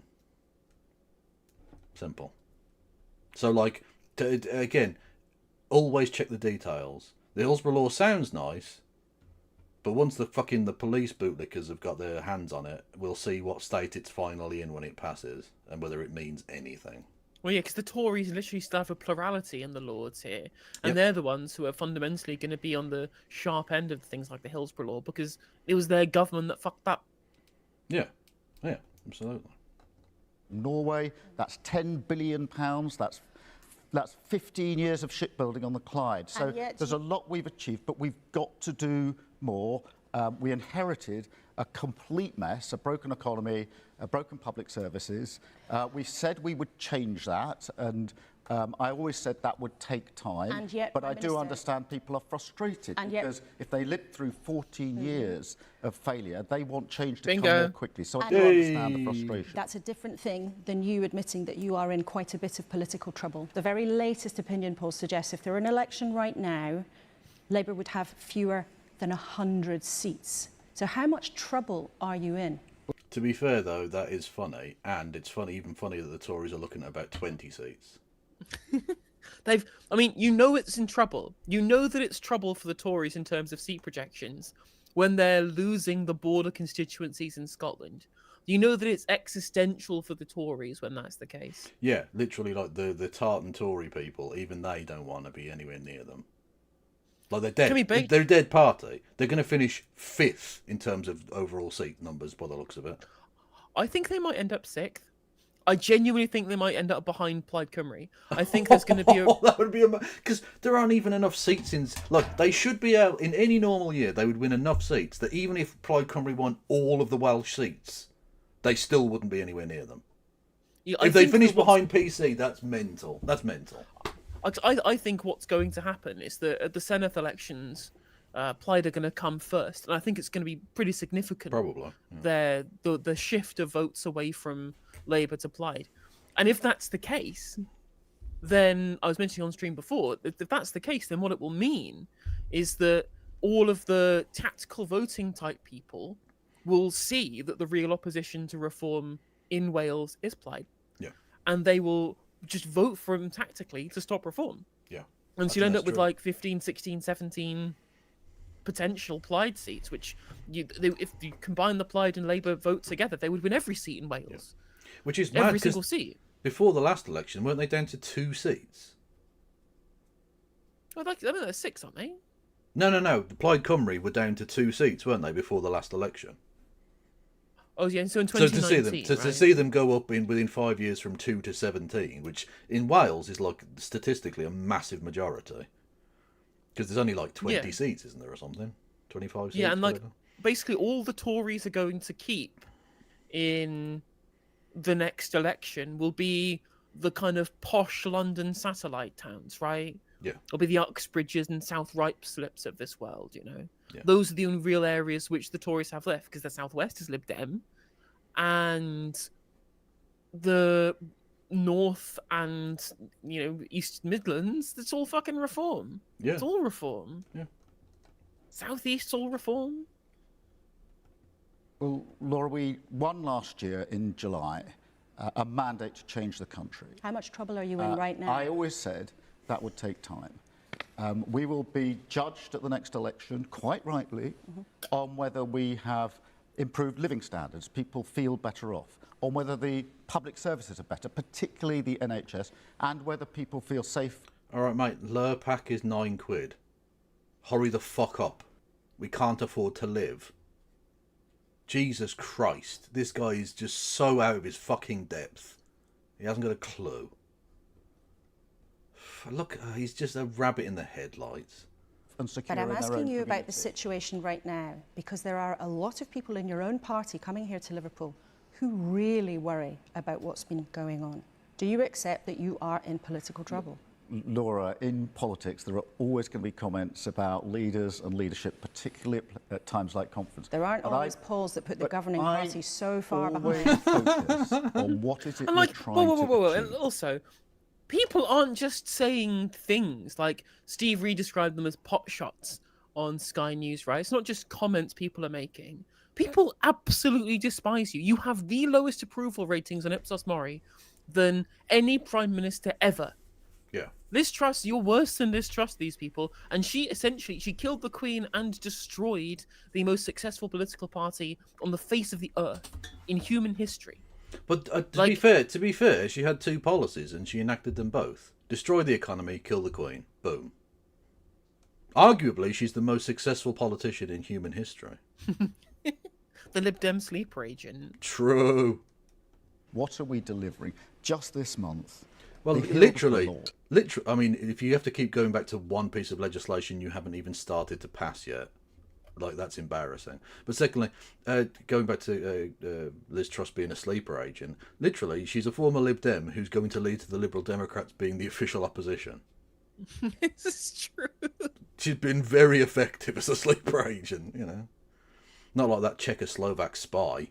Rubbish. She didn't lead to Czechoslovak supremacy at all. That is so... You were with me at the Liverpool Echo. And we've discussed that already. Writing an injustice that's gone on for 36 years, but also changing the position for thousands of people in the future. And you've mentioned that... And righting a wrong that you did nothing about as the head of the CPS to do anything with. Yeah, cool. And it's just broadly also... I mean, whilst I think it's good that we're getting Hillsborough after being forced to do so by people like Ian Byrne, right? Having the knife twisted, especially when you're going to turn up to Liverpool, you can't really get away with not doing it. Yeah. But I think that if you really wanted to speak to the country, you'd want to talk about, like, living standards or lowering bills, but he can't do that because living standards for the poorest are set to continue to decrease. More children are projected to be in poverty, and the bills keep going up. Yep. Already, so let's talk about what else you're going to be talking about in the next few days. You've already admitted many people in the public are impatient and they're angry. Your answer is to call reform the enemy and promise patriotic renewal. What does that mean in brass? Well, it doesn't mean anything. Like, there's literally, he just thinks, well, if I say patriotic renewal 20 times in every thing, then no one will vote for reform. Because they'll definitely believe that I think that, and definitely believe that means anything, and they'll definitely vote for me. And he's wrong. And just the dumbest thing as well is that it's all of it from the start has just been like focus grouped, like market speak to try and find some kind of central belief that he doesn't have. Because, like, the man who's literally focus grouped his entire political career, he can't just come out and say, I believe this specific thing, because he doesn't believe in anything. He supports flags. He admires whisks. Yeah. He's a lover of doorbells. Yeah, like, it's madness. Like, for me, it was not even what he said, it's what Yvette Cooper said. That interview where she said she had 2 different types of bunting in her house. She had flags on her wall and her fucking tablecloth was a flag. What the fuck? What are you running? Some sort of historic tea house? What the fuck are you talking about? No one's house is like this. The patrons, their houses aren't like that. It was a tablecloth, you fucking mental case. Like, no one believes it. It's as inauthentic as it possibly gets. And people are not stupid. They see that. They see that you don't really mean this. You have never seemed patriotic in your entire fucking life. So for you to come out here and literally start masturbating with a fucking Union Jack in your hand doesn't mean anything to people. They don't believe you. No, exactly. And then we'll have plenty of things to come in this interview which people do not believe Keir Starmer about. Yeah. Tax. Well, patriotic renewal is fixing the problems in the country that we inherited, but changing the country as we do so. What the fuck? That's pablum! That literally means no things! I mean, He's literally doing it again. He's doing the "I will change the things that need changing, and that's the change I'll bring about." He's literally saying it again. He said words with his face there. All of those words mean things, but in that order mean nothing. He has decided to. He has taken all meaning out of those words whatsoever, and it's literally just nothing. No. And it's funny as well. It is funny in that it does appear to me that he's trying to do what Trump does. So what Trump does is just broadly gesture at good things rather than bad things. And because he's a cult leader, everyone who's part of his kind of hodgepodge coalition of cultists will imprint upon the words that he says what they want to hear. Yeah.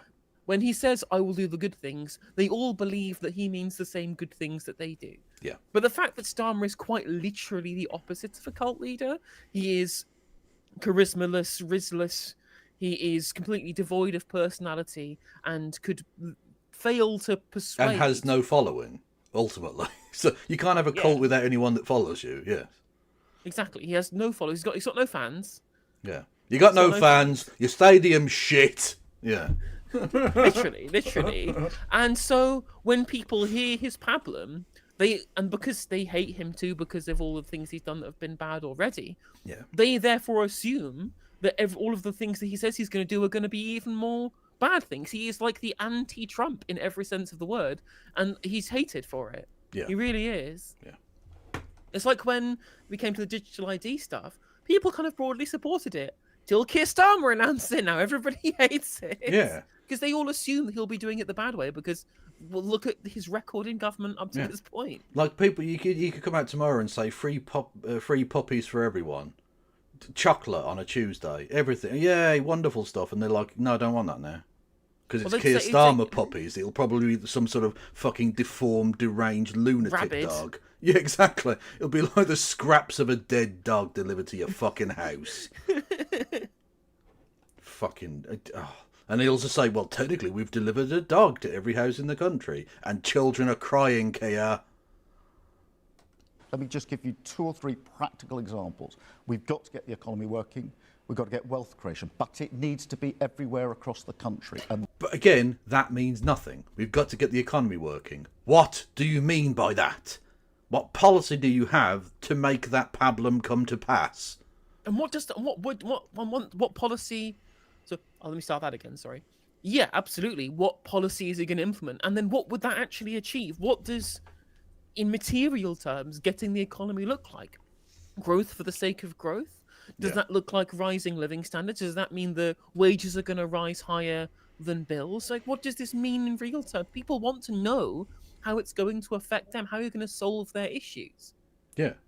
Every party wants to get the economy going. That's what they get into government to do. What that looks like in practice is what people actually care about.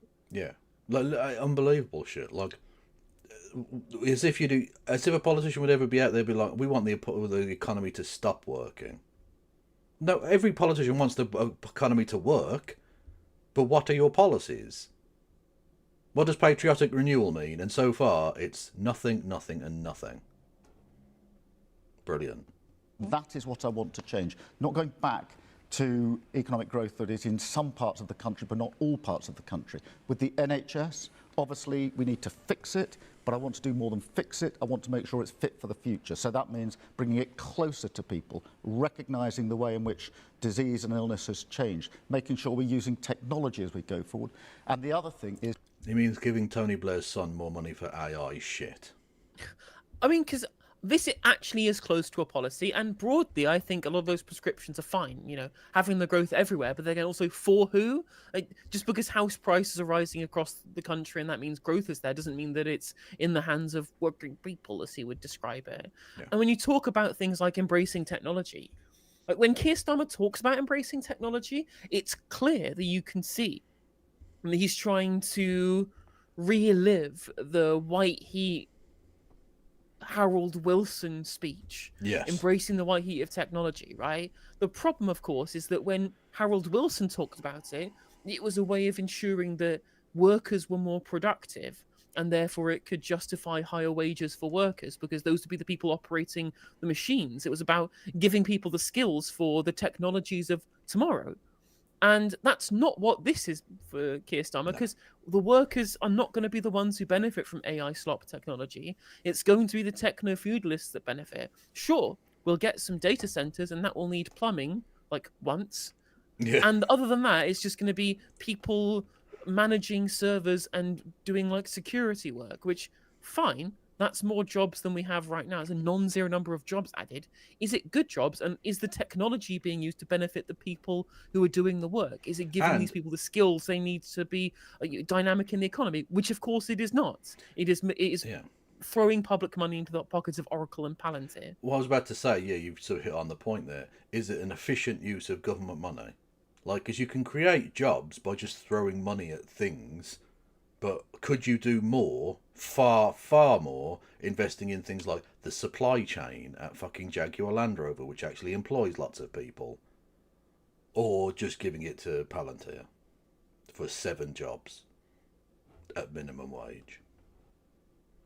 Is changing the relationship between the state and people. So last Thursday we rolled out the Pride in Place funding. This is 10 years worth of funding to places which in my view have been overlooked for too long. But what's different is instead of those places having to come to Whitehall cap in hand asking for approval of what's needed in their place, we've said you've got skin in the game, you've got a better idea what's going to work in your community, you make those decisions. So it's about... Is this just levelling up with a new badge on it? 100%. It's absolutely leveling up. And you know what? I think that that's good. I think that taking the fundamental premise of leveling up, which was popular and was needed and very necessary, and doing it in a not shit way would be a really good thing. The issue, of course, is though, will anybody trust that they will be delivered in a non-shit way by this man? No. On the postcard? No. Renewing, but it's patriotic because it's about bringing the whole country with us. I love and have pride in my country, and I want to serve the whole of our country, our beautiful, tolerant, diverse country. Whoa, whoa, whoa, whoa, whoa, whoa, whoa. That sounds like some Islands of Strangers shit. Have you gone back? Has he gone woke? Utter woke nonsense. Literally. Keir, go back. Can you do the old hits? Can you do some racism, please? I don't like this tolerance malarkey. Like, this is the thing. People know he's just like a wishy-washy fucking liberal twat who doesn't give a fuck about these things. So all of his hard talk about, like, we're gonna bust the criminal gangs and get rid of the boats and blah, blah, blah. No one believes you. You've never given a shit about this before government, or frankly, in government, until it became, like, the thing to do. Just like we know you don't support flags. It doesn't make sense. It's nothing. Also, it's like how a person who had learned to speak English but had never spoken to anyone in English would say that sentence. Like, technically it makes sense, right? You know what he means, but no one says it like that. It's like the alien that... He's clearly an alien in a human suit, right? On the way to Earth, he learned English. You know, okay, I'm going to be Prime Minister of the UK, so I have to know English. But he'd never spoken to anyone in English. So he came down and went, fix the foundations. I support flags. Literally, he is Bob Dole in The Simpsons. Yeah. Abortions for some, miniature American flags for others. Not moving backwards, but moving around and around, twirling and twirling forever. And I want to serve the whole of that country. And I was arguing against reform because reform do not believe in that country. They want to tear that country apart. What was said last week about deporting migrants who are lawfully here, who've been here for years, working in our hospitals, in our schools, running... To be fair, that's just hostile environment. That's what happened to the fucking Windrush people. They were here legally. But someone lost the paperwork, so off you go to a country you've never been to. See ya! That's not unusual. But, like, the point he's making in general is true. Nationalists hate the countries they're from. That's why they become nationalists. Because they want to take them back to some other thing that doesn't exist. Like fucking Bolsonaro. I was reading about his stuff in the past. And you miss things because you're not from Brazil. So you don't see all of the stories all of the time. I didn't realise he had such a problem with samba. Like the thing that, other than like football, the thing that Brazil is known for, right? Samba, the music and the dancing and the bright frilly skirts and fruit on their head and all that shit, right? He fucking hates it. He's like, this is an African imposition. What? I mean, in a sense, because like black people were taken there, not really like, no, they didn't decide to go there. They were fucking taken there, right? Like, and he's like, no, this is terrible. This is awful because he's a white supremacist. So like, the thing that's most Brazilian about Brazil is a thing he despises. And Nigel Farage is basically the same. Like, whenever you hear these people fucking talk, they hate every aspect of the country and want to go back to a time that never existed. It's very strange. But apparently we're not patriotic or something. Cool. Businesses, our neighbours, and Reform say they want to deport them. That would tear our country apart. Is that immoral We in are your at the view? moment a leading member of the coalition of the willing, corralling and bringing together European countries to... Oh, did you see that, by the way? That fucking conference they had in Westminster? Because I seen that. I reacted to a different bias video about this, and he was like, he's going to lead a coalition of anti-fascists and blah, blah, blah. And I said, I know... Mark Carney, wasn't it? And Anthony Albanese. Yeah, well, exactly. So no, I said, I know what this will be. It'll be the leaders of, like, Australia and Canada and France and blah, blah, blah. It'll be just the same neoliberals who are the reason the far right is rising in the first place, pretending that they are the answers to the problem they have caused. And that's exactly what it was. And it'll achieve nothing. And, of course, whilst decrying fascism, he tried to institute the fucking ID cards at that conference.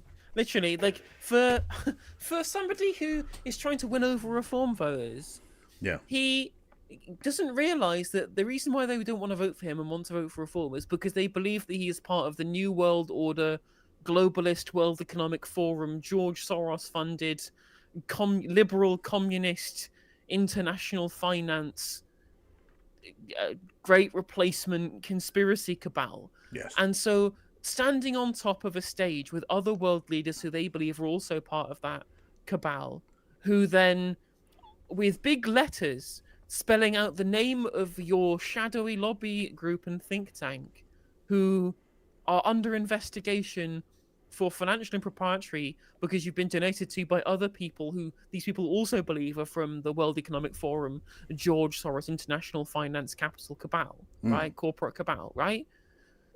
Maybe this is a bad look. It's like doing fucking promo shots with Larry Fink from BlackRock. Literally, yeah. And calling it the Coalition of the Willing, which is the thing that they called the Iraq Coalition. Probably not a great idea either. And then instituting your making you eat the bugs card, which is what they think this is, by the way. Literally. Because they're a bit mental. But like introducing the card where even your own fucking MPs are going on TV going, yeah, we might be able to withdraw healthcare from certain people. What? You want us to think this isn't authoritarian?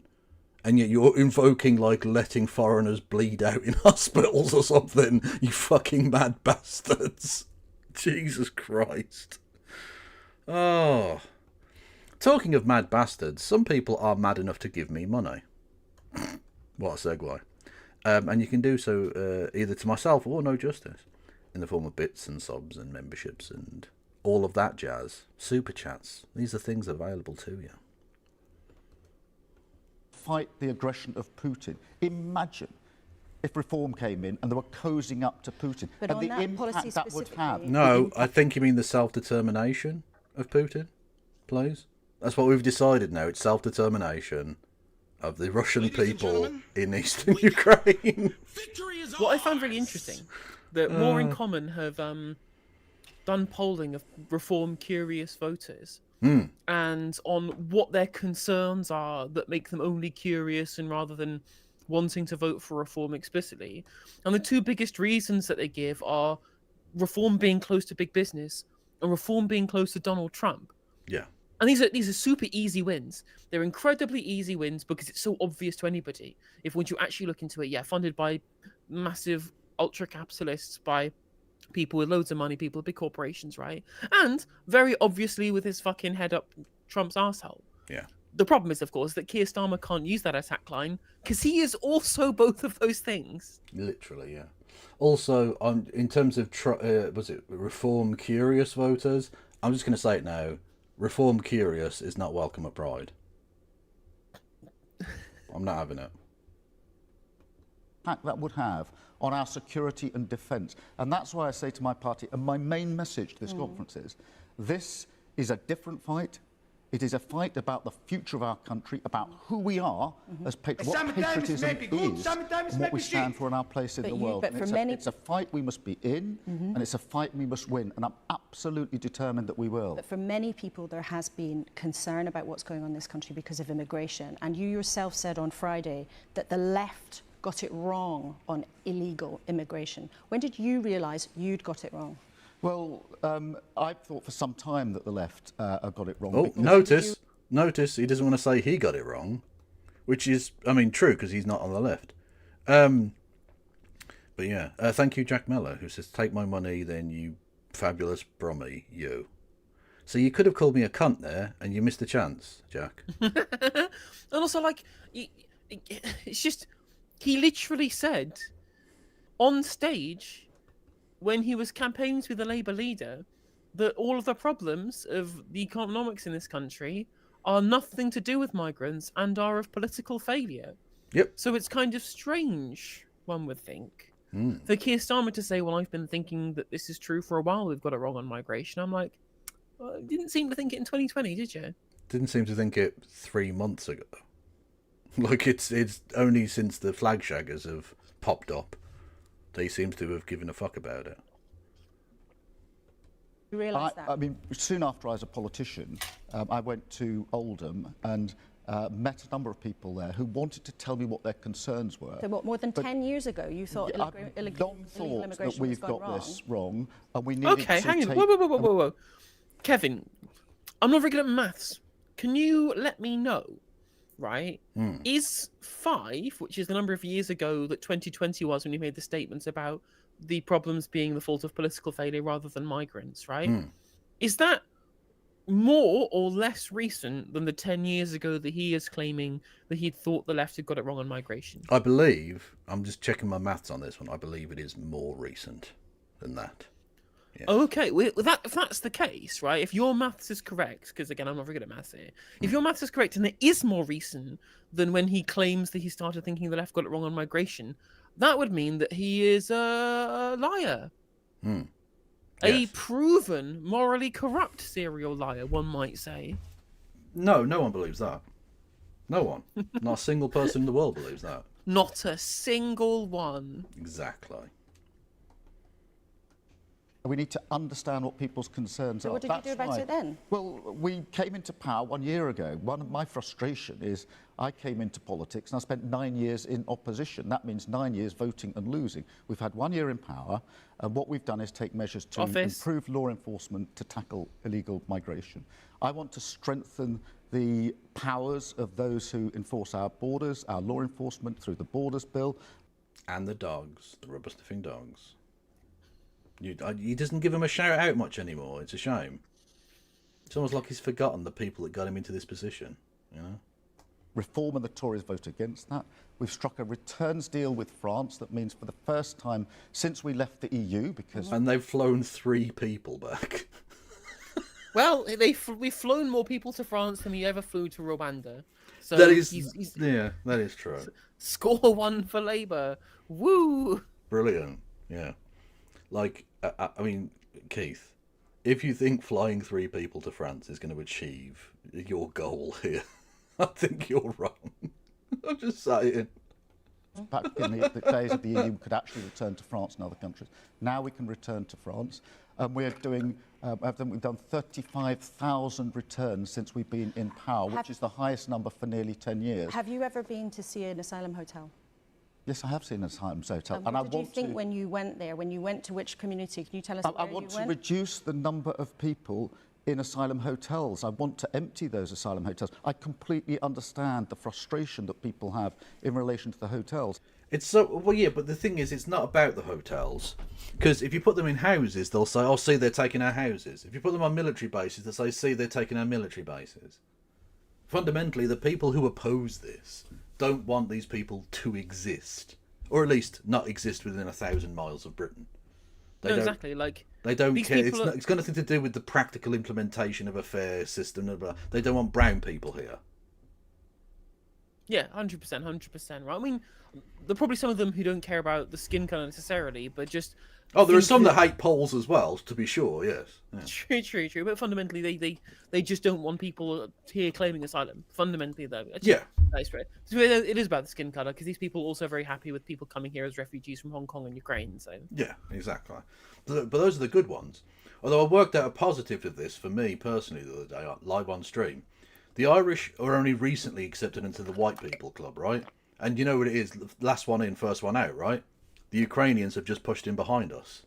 So when it comes to the expulsions, there's someone behind us in the queue. So we're all right for now. Do you know what I mean?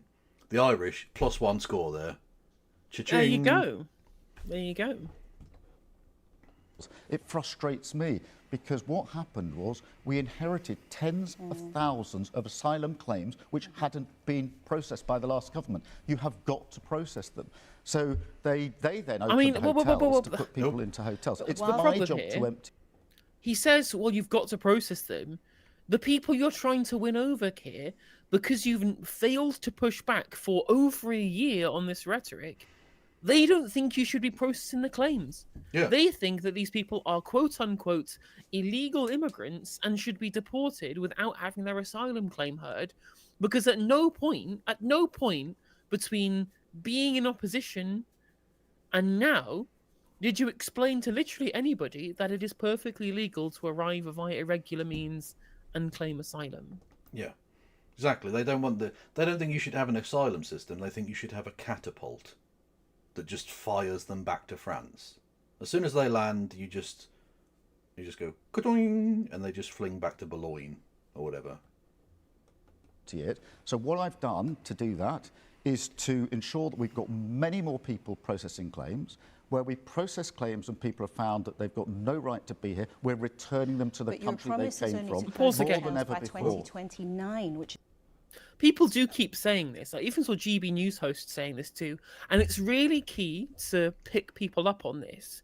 Is that they will say this thing, well, we've got to process the claims and find out whether people do or don't have a right to be here, which is fundamentally true. It is absolutely true that you do need to do that, because people who don't have a valid asylum claim have no right to be here. But this is obviously very implicit.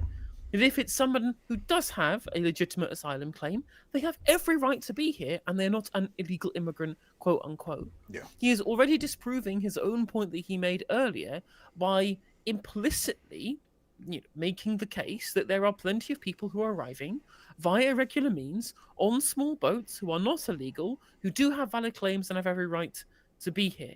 And you only know whether or not they have that right by having a claim and seeing it get processed. It was like when Piers Morgan was on Question Time we listened to the other week, where he was specifically saying, well, lots of people are economic migrants. And I'm like, well, you don't know, because you need to process the claims.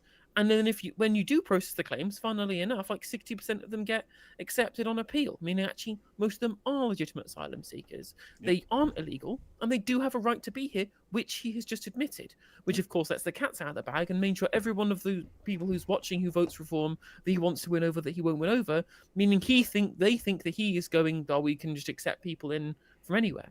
Yep. Which is more than 3 years I'd like to bring that forward. But will you commit to bringing that forward? Well, we've got to process the claims. I'm looking at alternative accommodation and doing everything we can to bring that forward. I do understand the concern, but it was a problem with if you leave tens of thousands of people and don't process their claims, they are in a place where they can't go backwards or forward. They can't be returned to the country they came from because they haven't been processed. And you've talked about the long-term build-up of these problems. Our job as ever is to fix the problems we inherited. But what about what's happening right now? Because you have been in power now for 14 months. You haven't just walked through the door of number 10. Is it fair for asylum seekers to have taxis paid for them by the taxpayer to go to doctor's appointments, sometimes hundreds of miles away? Is that fair? No, it isn't. Will you stop it immediately? It shouldn't be happening. It's not fair, and I understand that. We will stop it. Immediately? Well, as soon as we can, but we will stop it. It's not fair. I completely understand that. and it shouldn't be happening. Is it fair for asylum seekers to be allowed to appeal more Okay, than once? Of course, it's the right of appeal. worth pointing out here, the reason why that there are these expensive taxis happening to take people from place to place is fundamentally because people keep protesting asylum hotels. So what happens is that the fact that these people don't have actual NHS records, they only have very specific ones as asylum claims, meaning it's very difficult to pass this information between NHS hospitals. Yeah. Means if they get transferred to a different area of the country, which they do very frequently, they have to keep the same doctor, and so they have to get ferried from where they've been moved to where they were previously to see that same doctor's appointment. All of this would be cleared up very, very easily if they had like a national insurance number and were able to work whilst their claims were being heard.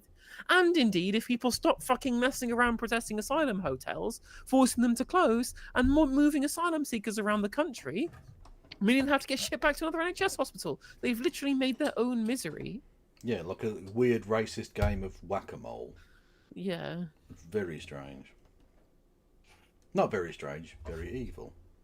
Appeal is part of our justice system, but as things stand, asylum seekers can appeal more than once if they are told they have to leave the country. Well, I want to look at the rights of appeal and see whether we can't improve that, because there are too many examples of, for example, people coming here on student visas, doing their studies, and at the end of that exercise, then claiming asylum.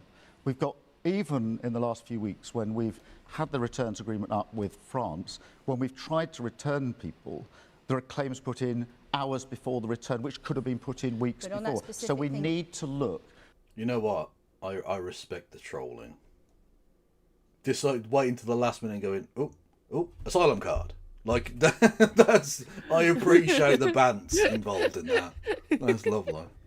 Also, like it's also perfectly legitimate to arrive here via student visa and claim asylum afterwards, right? Yeah. A lot of people who come of age where they would flee rather than be in custody of their parents as kids, right? Is also the same age where you go to university and study.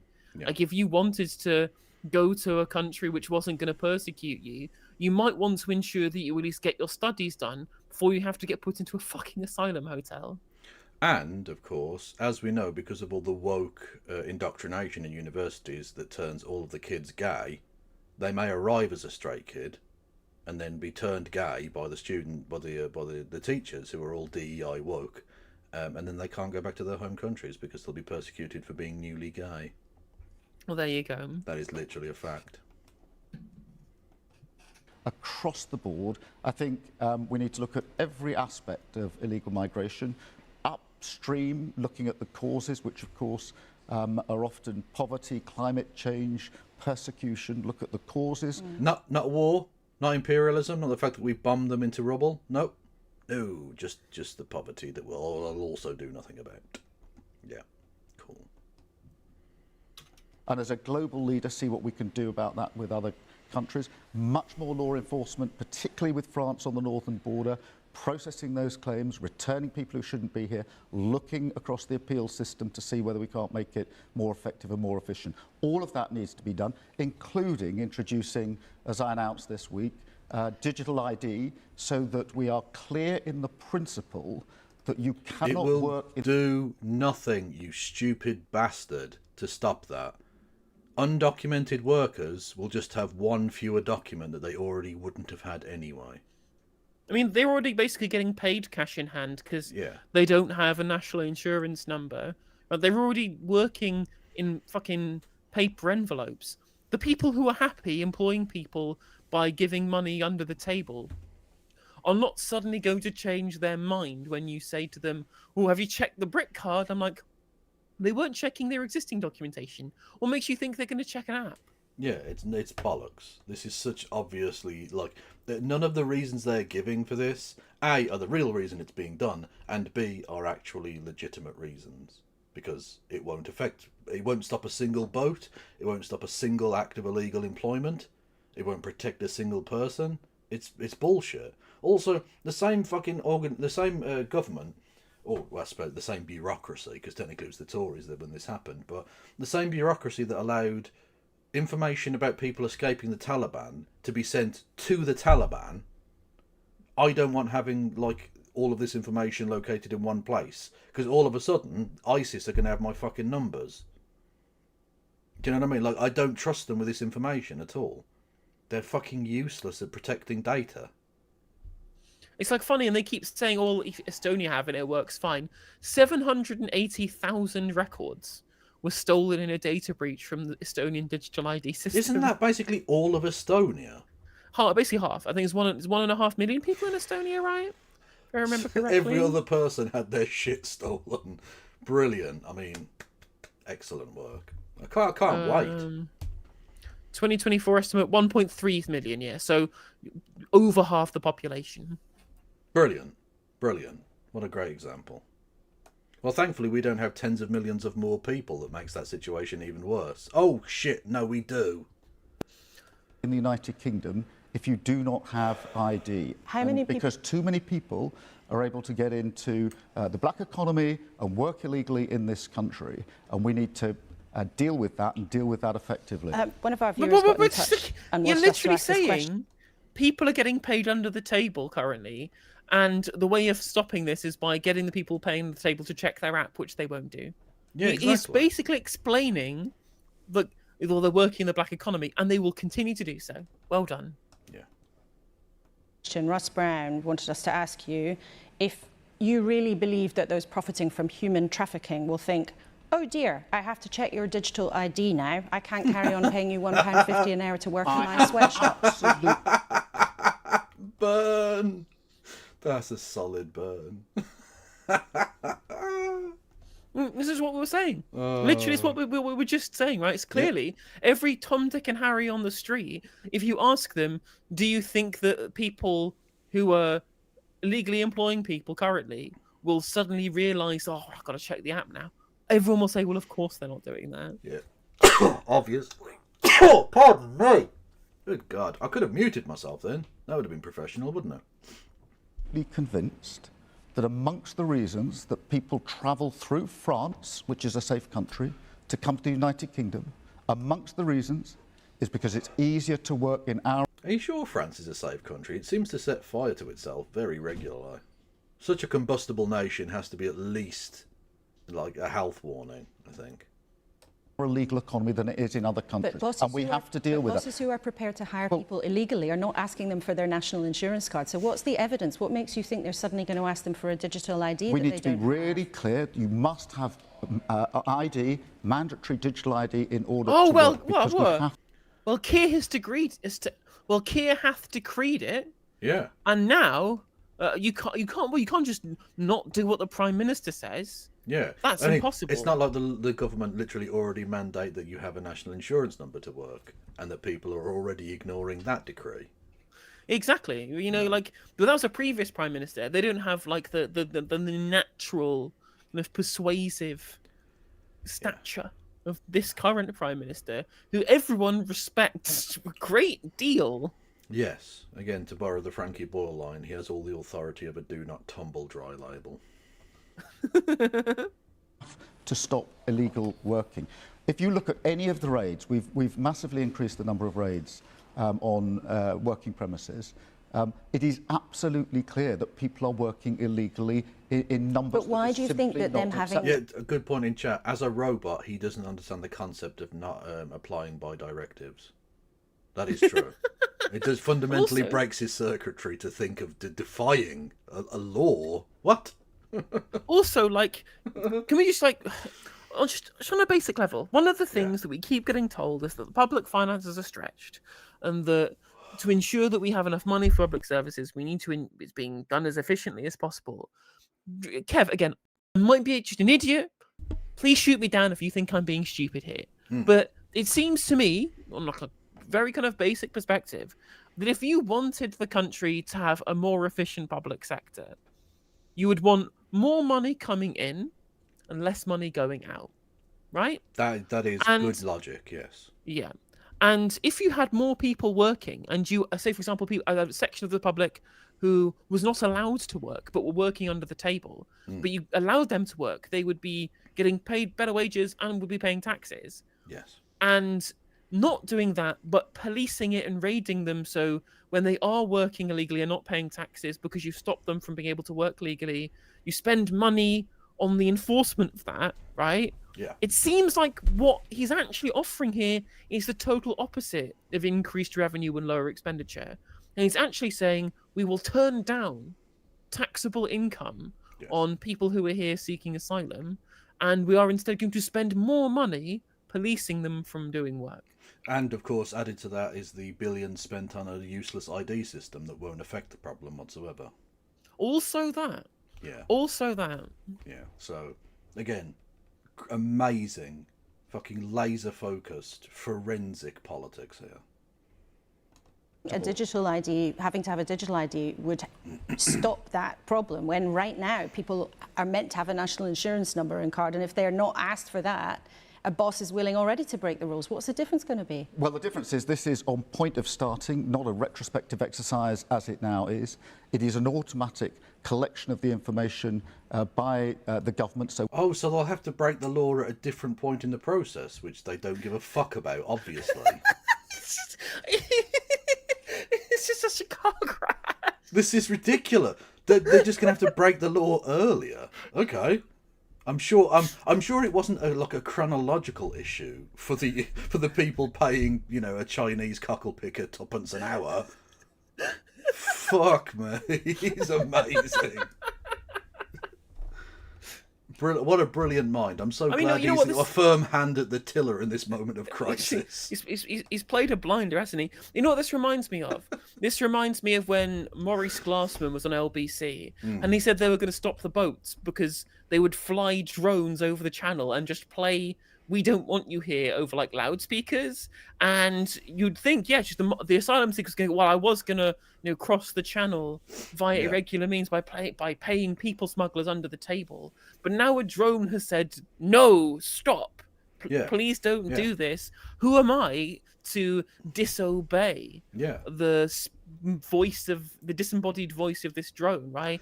That's the level that we're on here. It's just, if you politely ask people not to do a thing, they just won't do it, even if they're willing to do it already. I was under the false assumption that I would be welcomed in this nation, but apparently not. Turn back, Abdul.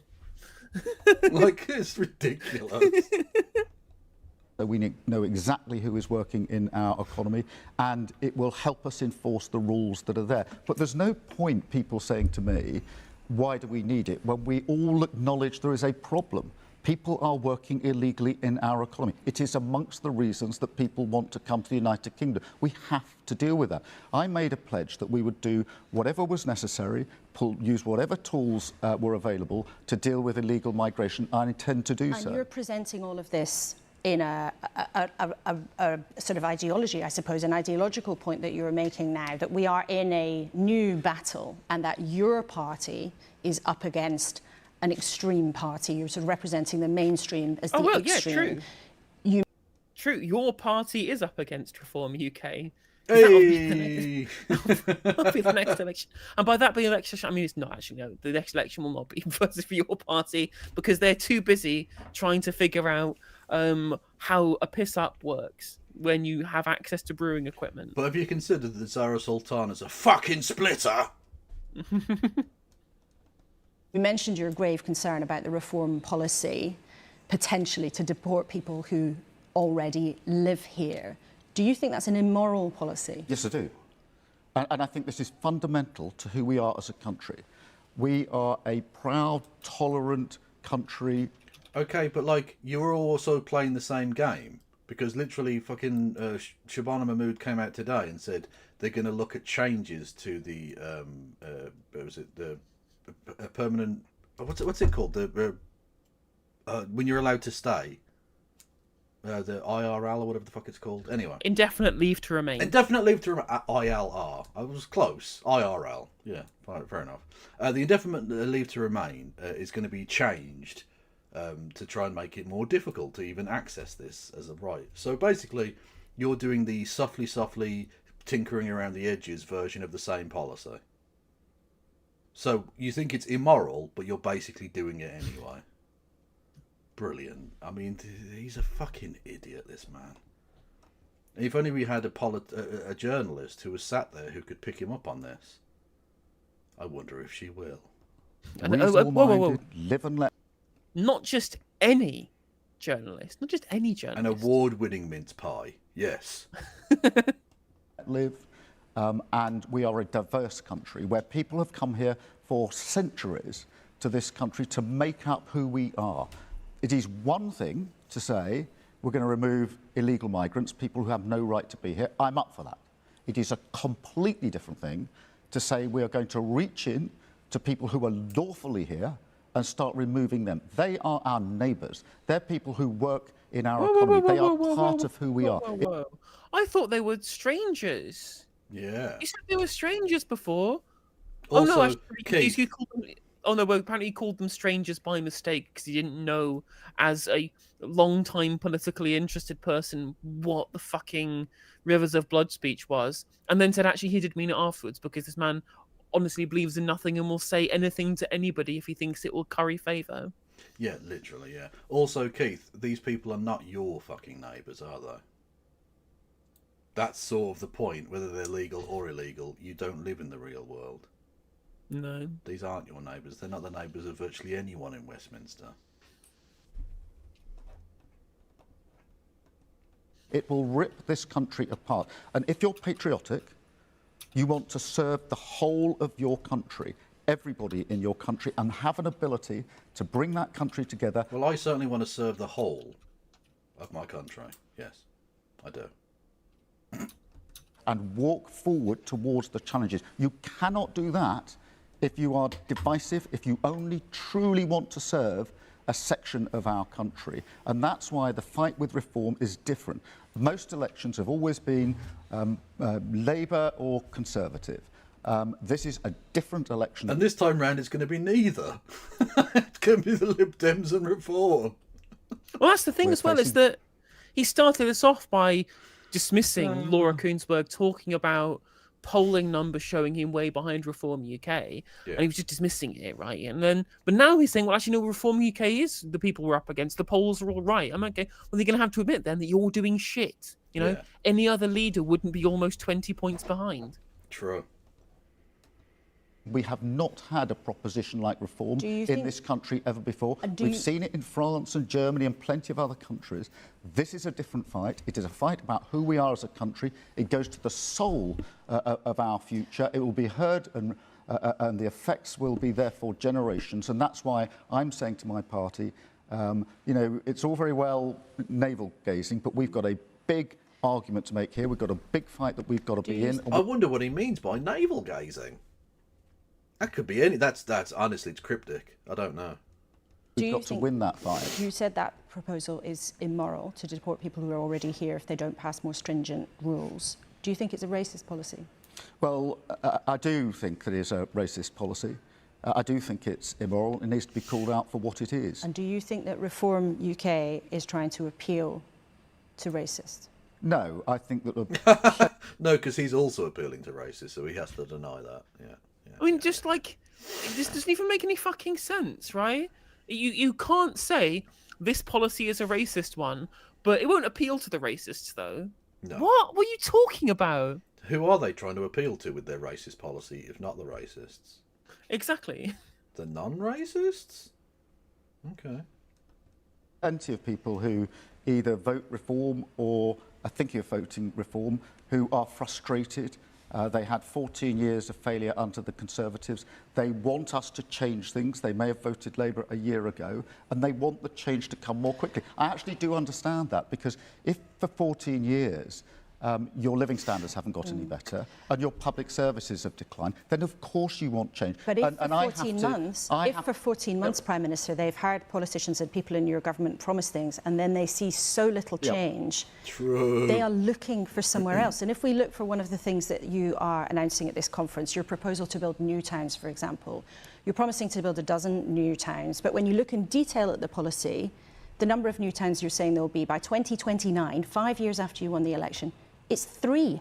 And even those 3 places might still not get built because they have to go through all sorts of checks. So people look at that and hear that and think, you're not getting anything done. It's too timid. There's no urgency. Well, firstly, we've said we're going to build 1.5 million homes. And Yes, and planning approvals for new homes are at a record low. The towns... Yeah, you've already failed, basically. You cannot realistically achieve that target by the end of this parliament. Unless you go, like insane, like get the spades in the ground tomorrow, fuck all planning regulations, which you're not going to do. Or So they you've just built fucking council houses. Well, that's even more insane as a concept. The idea that this prick will build a single council house is nonsense. Yeah. As a part of that, the planning applications reflect the position a year ago because it takes time to come through. But just hear me out on this. 1.5 million homes. And the reason for that is because the dream of home ownership, that base camp for aspiration, for opportunity... Oh, yeah, and that's another point, is that even if they did reach 1.5, that still wouldn't be anywhere near enough. But they're not even going to get that fucking far. And that's the problem as well, is that he's saying here that there's an issue with the access to home ownership. And you know what? He's right. It's the first time in this interview I think he's actually acknowledged a concern that the public have and has offered an actual solution, right? He said people want to experience the dream of home ownership that's been taken away from them. That's a real concern the public have, and we're going to solve this by building 1.5 million homes. It's not going to do it, but at least he's actually acknowledged that that's the issue here. Yeah. But the problem, of course, is that he can't focus on the central issue, which is actually the reason why people can't buy their own home isn't because we don't have enough of them. The number of houses per capita in this country is higher than at any point in history. The reality is that the homes that are being built are being bought up by petrochemical billionaires and Emirati or emirs, right? Yeah. Actual emirs and sheikhs are coming over and buying huge amounts of property. Russian oligarchs are buying up property to use as a store of value because this increase in supply hasn't been distributed in a utilitarian manner. It's been left up to a free market where it's not been put into the hands of the people who really need it. And that's the fundamental issue, which is why, as has been pointed out by Gary Stevenson, we need a wealth tax. Everyone thinks that their housing crisis is the only housing crisis. And in reality, this is housing crisis is happening everywhere. Every single city around the world where the jobs are in the service economies, especially within the West, where they realize that it's a fundamental thing people need access to. The rich know that they can have an infinite store of value, and they've been buying it up everywhere, internationally, across the world. Yeah. If you want to look at a place where this actually isn't a problem, it's Vienna. Because, of course, there is no property there that can be bought up by international oligarchs because it's all owned by the fucking state. Yeah. Also, interesting that you mentioned Gary Stevenson. I saw a little clip of him the other day, and he started off with, I'm not a radical leftist. And I thought, that's fine, but on his shirt was Ravachol, which I don't know if you're aware of that. It was an anarchist during the late 19th century who did bombings. I didn't know that. Yeah, little aside for you there. Like, don't get me wrong, I don't think he is a radical leftist, but you do slightly undermine your point with the T-shirt, my man. Apparently it's also an island in Disco Elysium. Is it really? Oh, I didn't know that. Okay. I presume there must be a connection. Like, there must be an anarchist who works for the company that made it or whatever that slipped it in there. Has been effectively snuffed out for young people. People now, on average, over 35 before they can afford to get their own home. That is unacceptable. That is a whole generation that have lost out. And when you ask people in the sector... the new towns are part of what we're doing in the 1.5 million. But look, the central charge you're putting to me is a really important one. I said before the election, it will take more than 12 months to turn around 14 years of failure. And it will take more than 12 months. It will take time. That's why we needed a 5-year mandate. But do I understand the frustration that people have? If you've lived through 14 years without your money in your pocket and your public going up, your public services being what they should be, then of course you want change more quickly. But I can't sit here today, nor did I say before the election, this can all be turned around on a flick of a switch. It's going to take time. You didn't. You did say it would take time, but what you and your party did not expect was this precipitous fall off a cliff in terms of your popularity. True. Leaders can't be popular in hard times, and you're admitting there are hard times still, but your popularity has taken such a knock, and the country's finances are incredibly tight. There's huge pressure on public money, a budget coming up. Will you rule out raising VAT? Well, Laura, just on the first point of your question, if I may, I came into... According to Katie, apparently the two people who made the game were Marxists and literally thanked Engels and Marx when they won an award. They did indeed, yeah. So that would make sense why they would call a thing Ravachol, because that is an oblique reference. Yeah. To politics, to change lives for the better, to change our NHS and make sure that it was fit for purpose, to win investment in for jobs across the country. We've got record investment coming in. Will you rule out raising VAT to pay for that? We've done massive exercise in Sizewell, where thousands of jobs now will be created as a result of that. The work we did with the US just a week ago on civil nuclear, will you rule out raising VAT to pay for the public services people want? That is why I'm in politics, to change lives. It's not a popularity contest for me. It's about changing lives.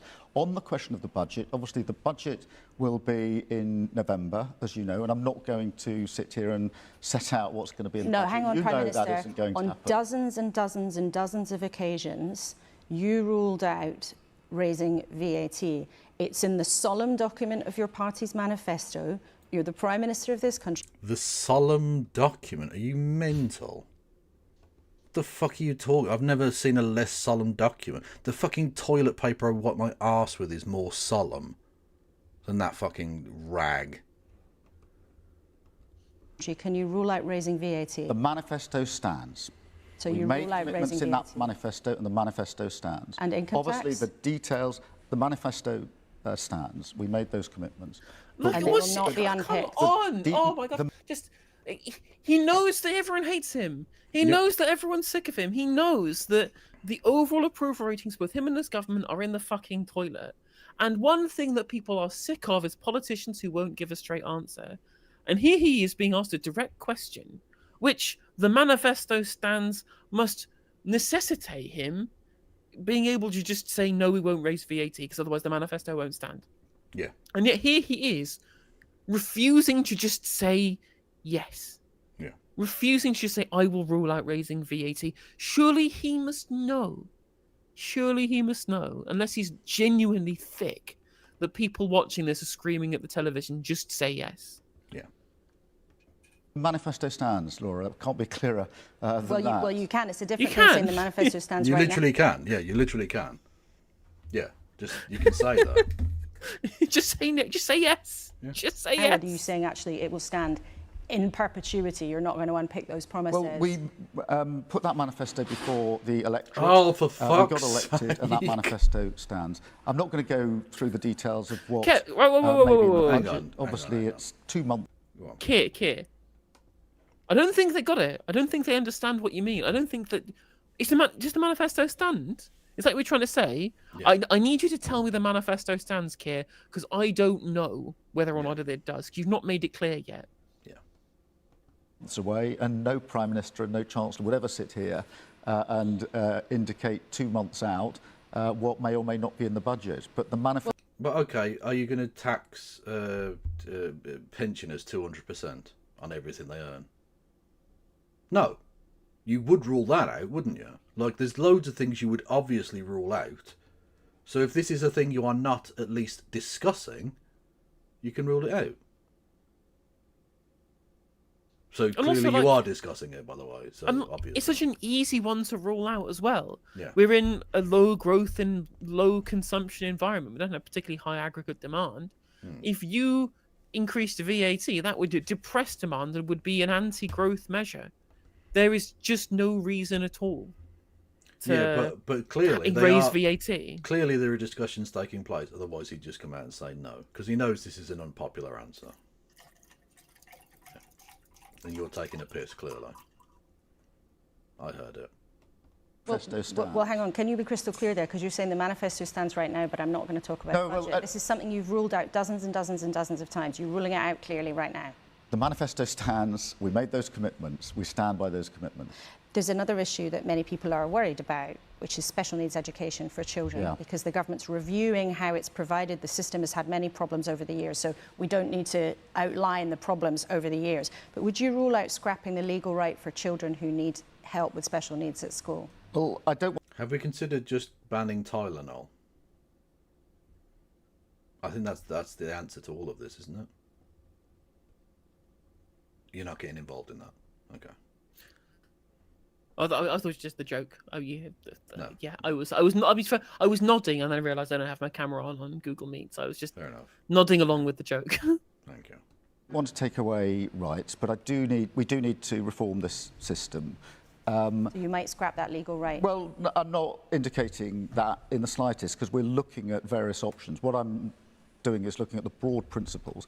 As it stands, special educational needs doesn't work well for most people. And just hear me out, Laura, because PMQs, Prime Minister's Questions, every Wednesday at 12 Thank you o'clock, for clarifying the issue on which I've had more questions from across the House, so from Tories, from Lib Dem. It's mostly about Chagos. It's mostly Chagos at this point. True. Chagos and the person we don't talk about because I sacked him and therefore it's fine. Okay?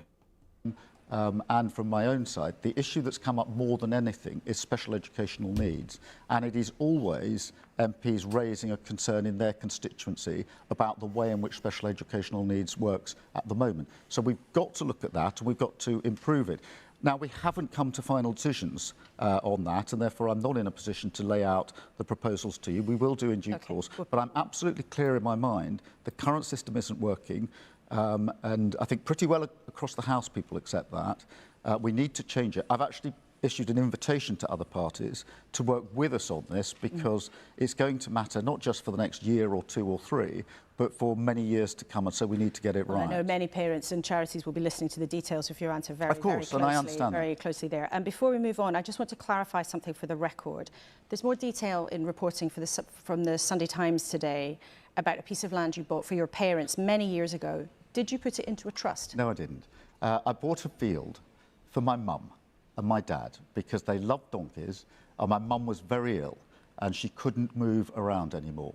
She, by the end of her life, had her leg amputated and she could barely communicate. She was very, very ill. She loved her donkeys, and I wanted her to be able to see her donkeys. I was a lawyer, I had quite a lot of money. I bought a field for £20,000 at the back of their house, and I said, here's your field, it's yours for as long as you may live. You could put your donkeys in it. That's because I didn't create a trust.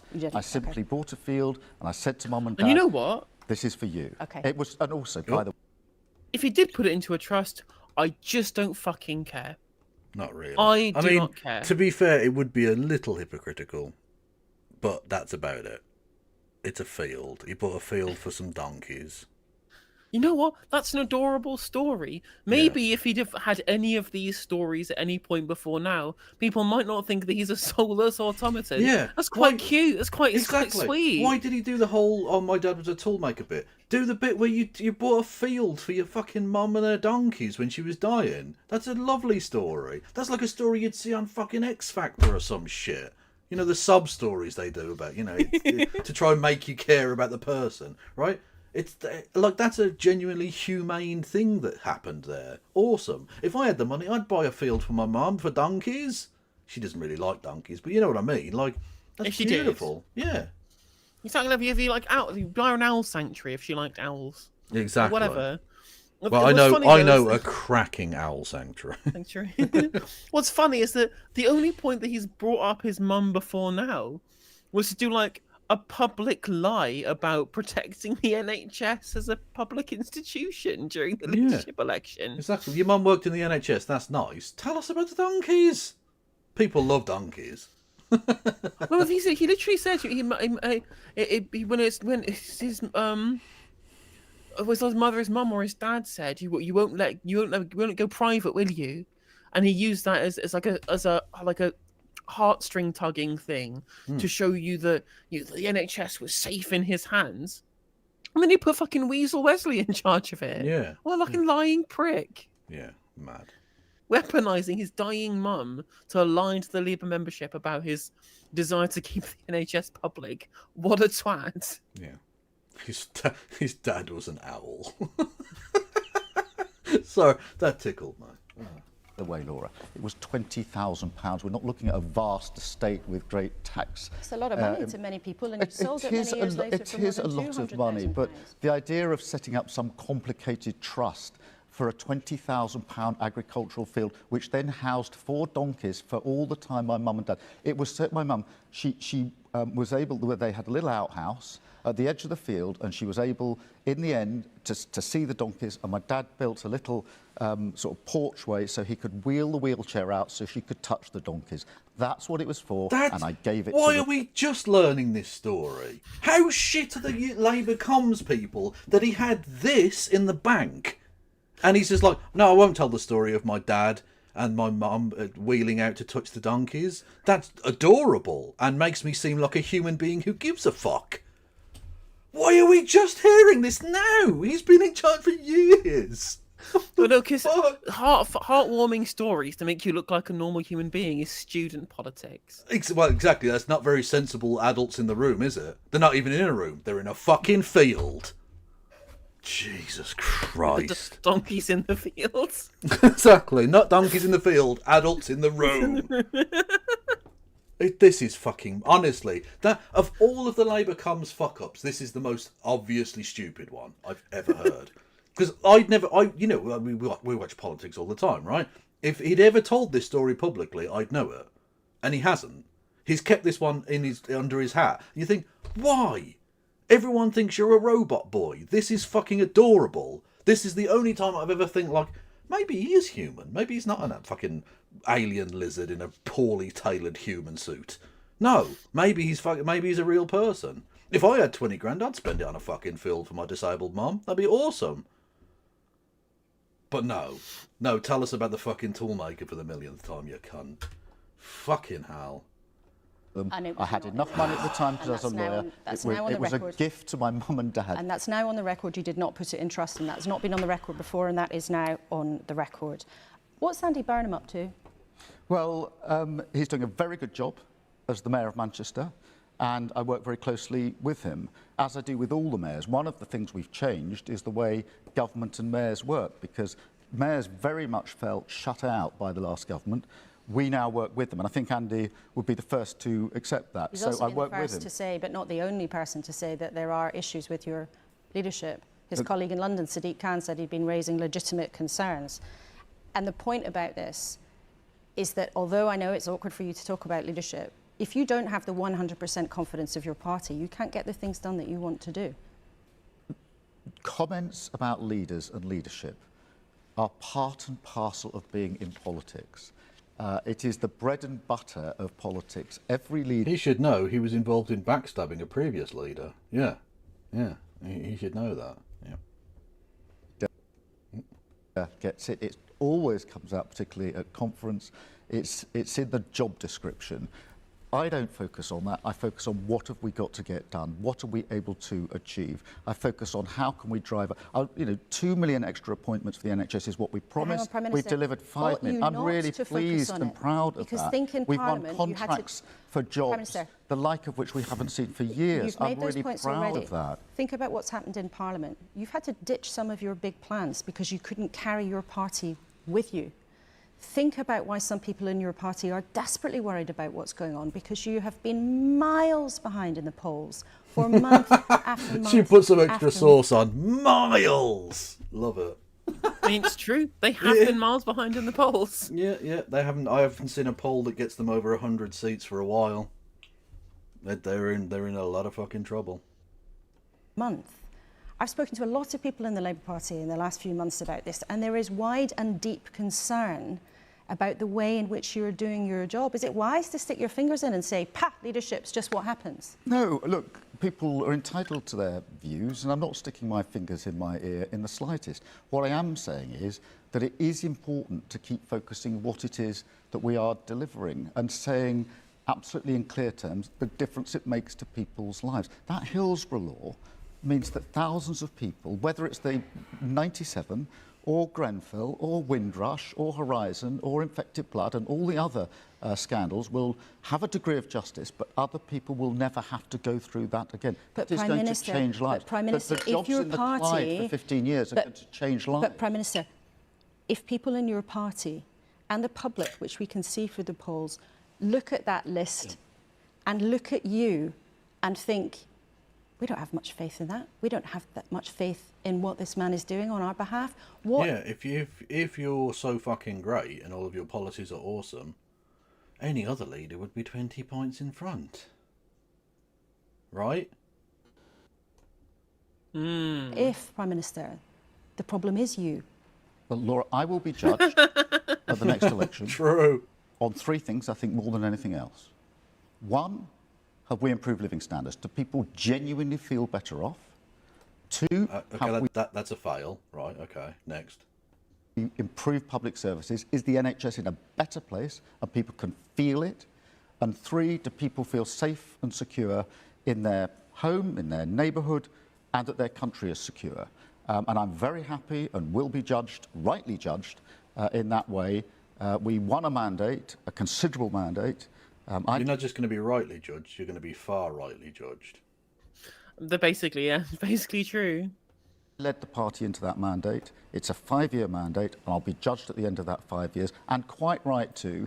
But I just need the space to get on and do what we need to do those three things above all else, but also in a world which is more volatile than any of us have known for a very long time, to ensure that the United Kingdom is safe and secure, which is why we're doing all the work we are on the Coalition of the Willing, making sure that on defence and security we are seen once again as a leading nation. One of your Labour predecessors, when he was having a bit of bother, Harold Wilson, when asked what was going on with his leadership, he said, I tell you what's going on, this government's going on and I'm going on. And John Major said to his critics, put up or shut up. What's Keir Starmer saying? Give me time, give me space.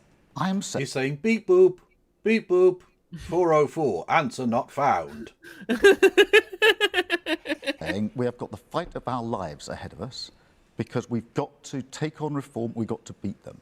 And so now is not the time for introspection or navel gazing. There is a fight that we are all in together, and every single member of our party and our movement, actually everyone who cares about what...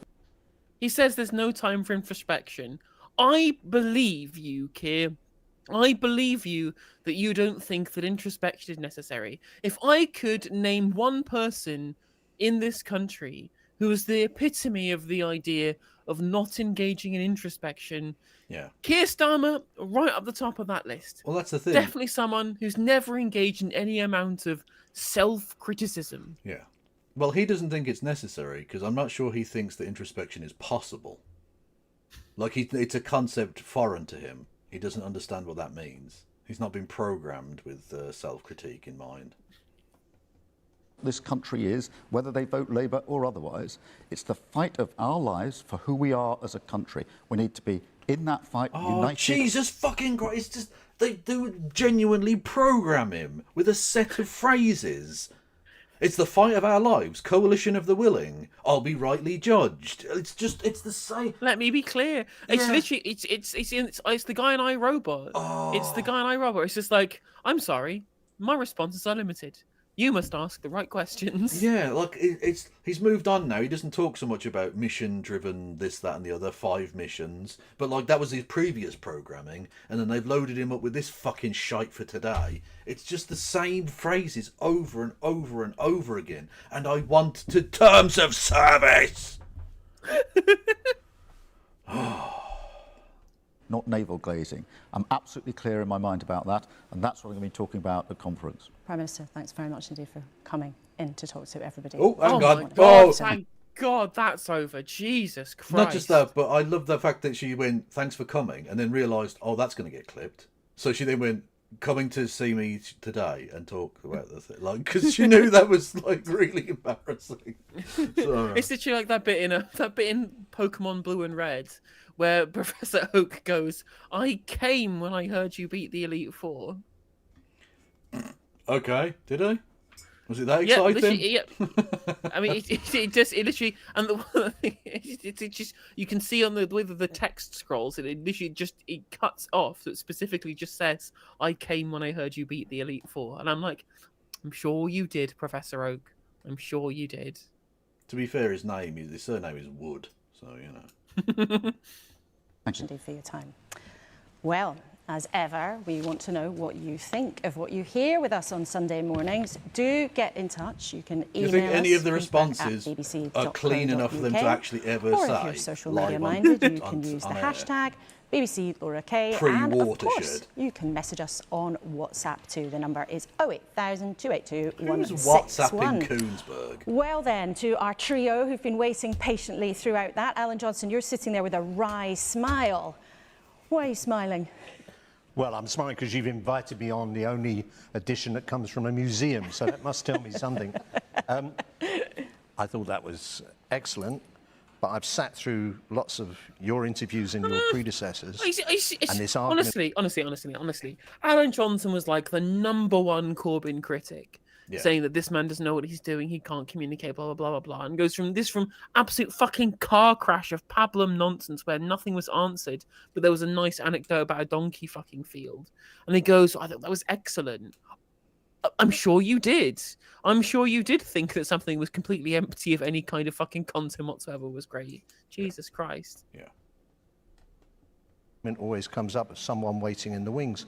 Can I tell you, when we were here in 2009, colleagues were coming to me to tell me I should stand against Gordon Brown. I remember. Here's a simple bit of advice for Andy. Do what I did. Go and find a television camera, stand in front of it and say, I have no intention of standing against the elected leader of our party. So you think people should be loyal to the leader of the Labour Party?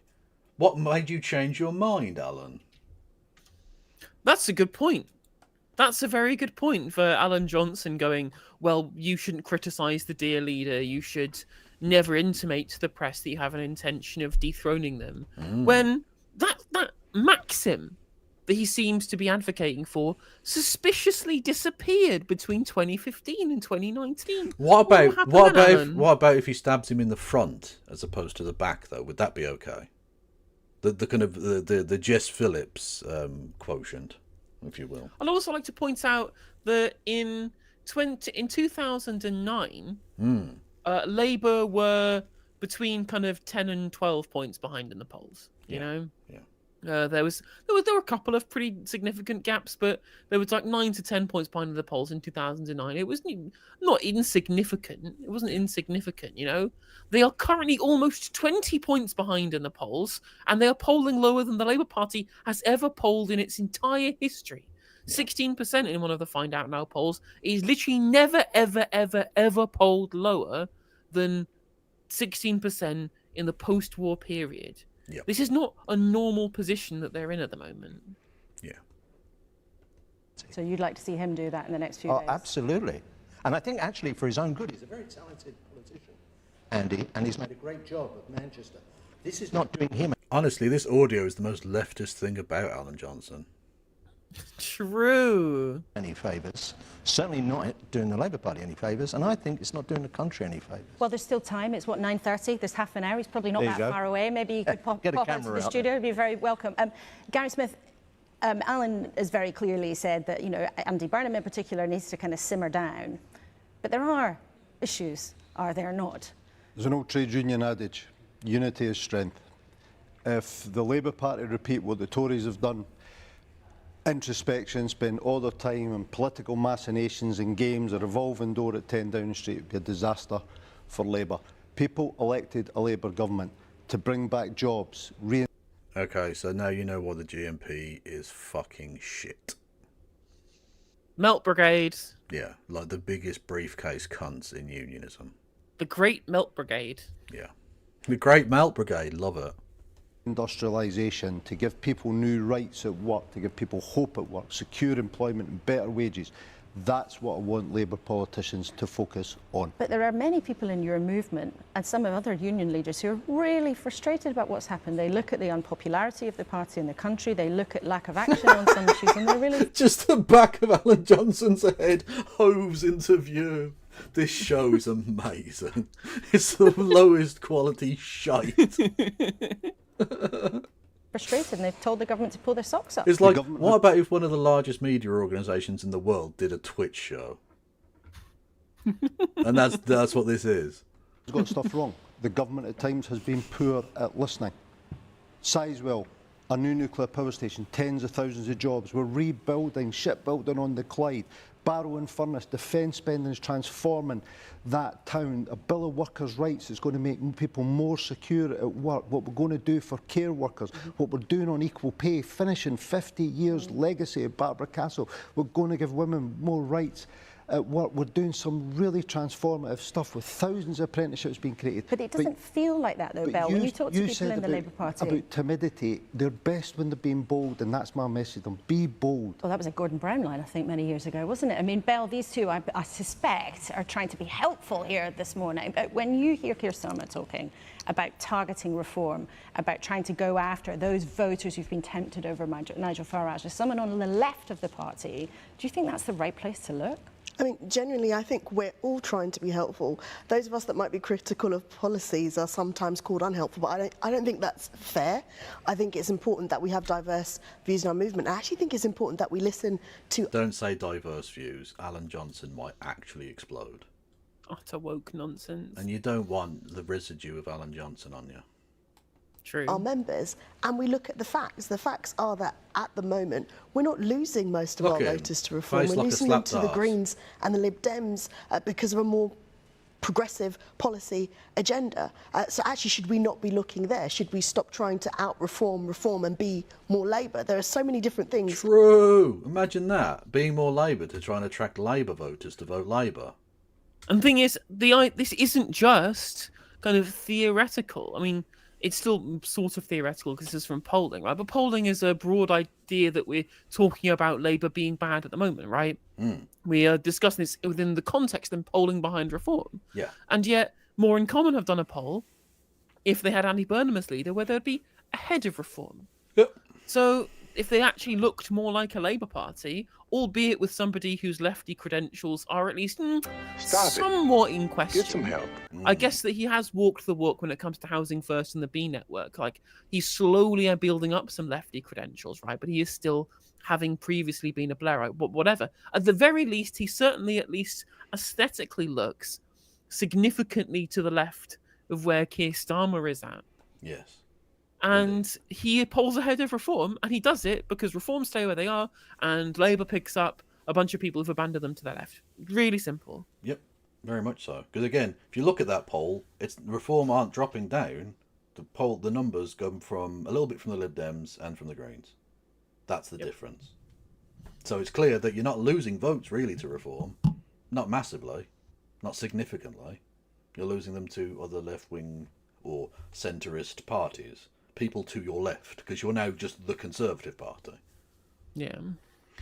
Thank you, Marcel Paul, for coming in. He says, "Don't be bold, be italic." You are a silly sausage, and French, which means that sausage is garlicky. Anyway, thank you. Yes, you can help out either No Justice or I, or both, in the form of bits and subs and memberships and subscriptions and blah blah blah, all of that jazz. We could do, and you know, we have done great things, as you've heard, but they just keep getting clouded out by, you know, some mistakes that we shouldn't have made. If we had listened to members on the winter fuel allowance, on the benefit cuts, all of these different things, on Gaza, perhaps we wouldn't be as unpopular as it feels at the moment, but it's not impossible to turn it around. I mean, I'm hearing that we might have get to lift the two-child benefit cap. That would instantly raise, you know, so many children out of poverty. Let's pick up on that point then about who Labour should be fighting, because it's very clear that the leadership has identified reform as its main rival. But as Belle was just suggesting, it's not the only direction where there is pressure. So back after popular acclaim, we asked the nation's favourite number cruncher, Professor Sir John Curtis, to explain just how tricky things are for... Okay, content warning, you're about to see a dead body. A very funny, a very lovable... A very lovable dead body, but he is basically a cadaver at this point. Yeah, just saying. For the party. He told us a new elected government has never lost support as fast as this one. So let's take a look at what he's got to say. Remember this, it's 60 Seconds on Sunday. No one remembers this. Labour's popularity has plummeted since gaining office just over a year ago. Then the party won 35% of the vote. in the polls now. That's true. To be fair, she was also interviewing a dead body earlier. That is true. It stands on average at just 21%. As a result, Labour is 9 points behind Nigel Farage's reform. But while Labour has indeed lost 12% of its 2024 voters to reform, 11% have switched to the Liberal Democrats. And are they suggesting that Nigel Farage is to the left of Keir Starmer? It is an interesting way that they've, oriented this graphic. Also, notice that the circle for Zach Polanski is much bigger than the other circles. Hypnoboob theory confirmed. Okay? 10% to the Greens. The 2024 Labour coalition has in fact fractured in all directions following widespread disillusion with the government's performance. 68% of 2024 Labour voters feel the government is handling immigration badly. 63% the economy and 58% the NHS. To restore its fortunes, What's quite Labour funny, actually, badly needs to persuade them is that it can turn the country. Having them say they are handling these things badly means nothing. It means absolutely nothing, because badly in what way, and what would they theoretically want the government to do differently? Because all of those voter groups would have different prescriptions as to what should be done. For example, they say, they're treating immigration badly. Well, reform means they want to put more people into the wood chipper, and the opposite is true for Lib Dems and Greens. But they would also say that they would give the same answer on the question of, is it good or bad, despite whether or not they think it's bad because it's not draconian or because it's too draconian. Yeah. Same with the NHS, right? Whereas if you're voting for reform, well, it's bad because it's not a full insurance system. If you're a Liberal Democrat, well, they haven't outsourced enough to private contractors, even though they've already done lots of it. And if you agree, it's like, why aren't they bringing it all back in-house, right? Yeah. Like, these are not useful metrics. He looks like the old Galapagos tortoise wearing a suit. Oh no! He really does. Look at that neck and tell me that's not tortoise neck. Tell me. Oh no! It's sad because I love him. I think he's funny. I think he's adorable. He is lovely. Yeah, he's not. I'm not digging into the person, but like, fuck me. No, that is a face for radio, chap. Come on now. Country around, after all.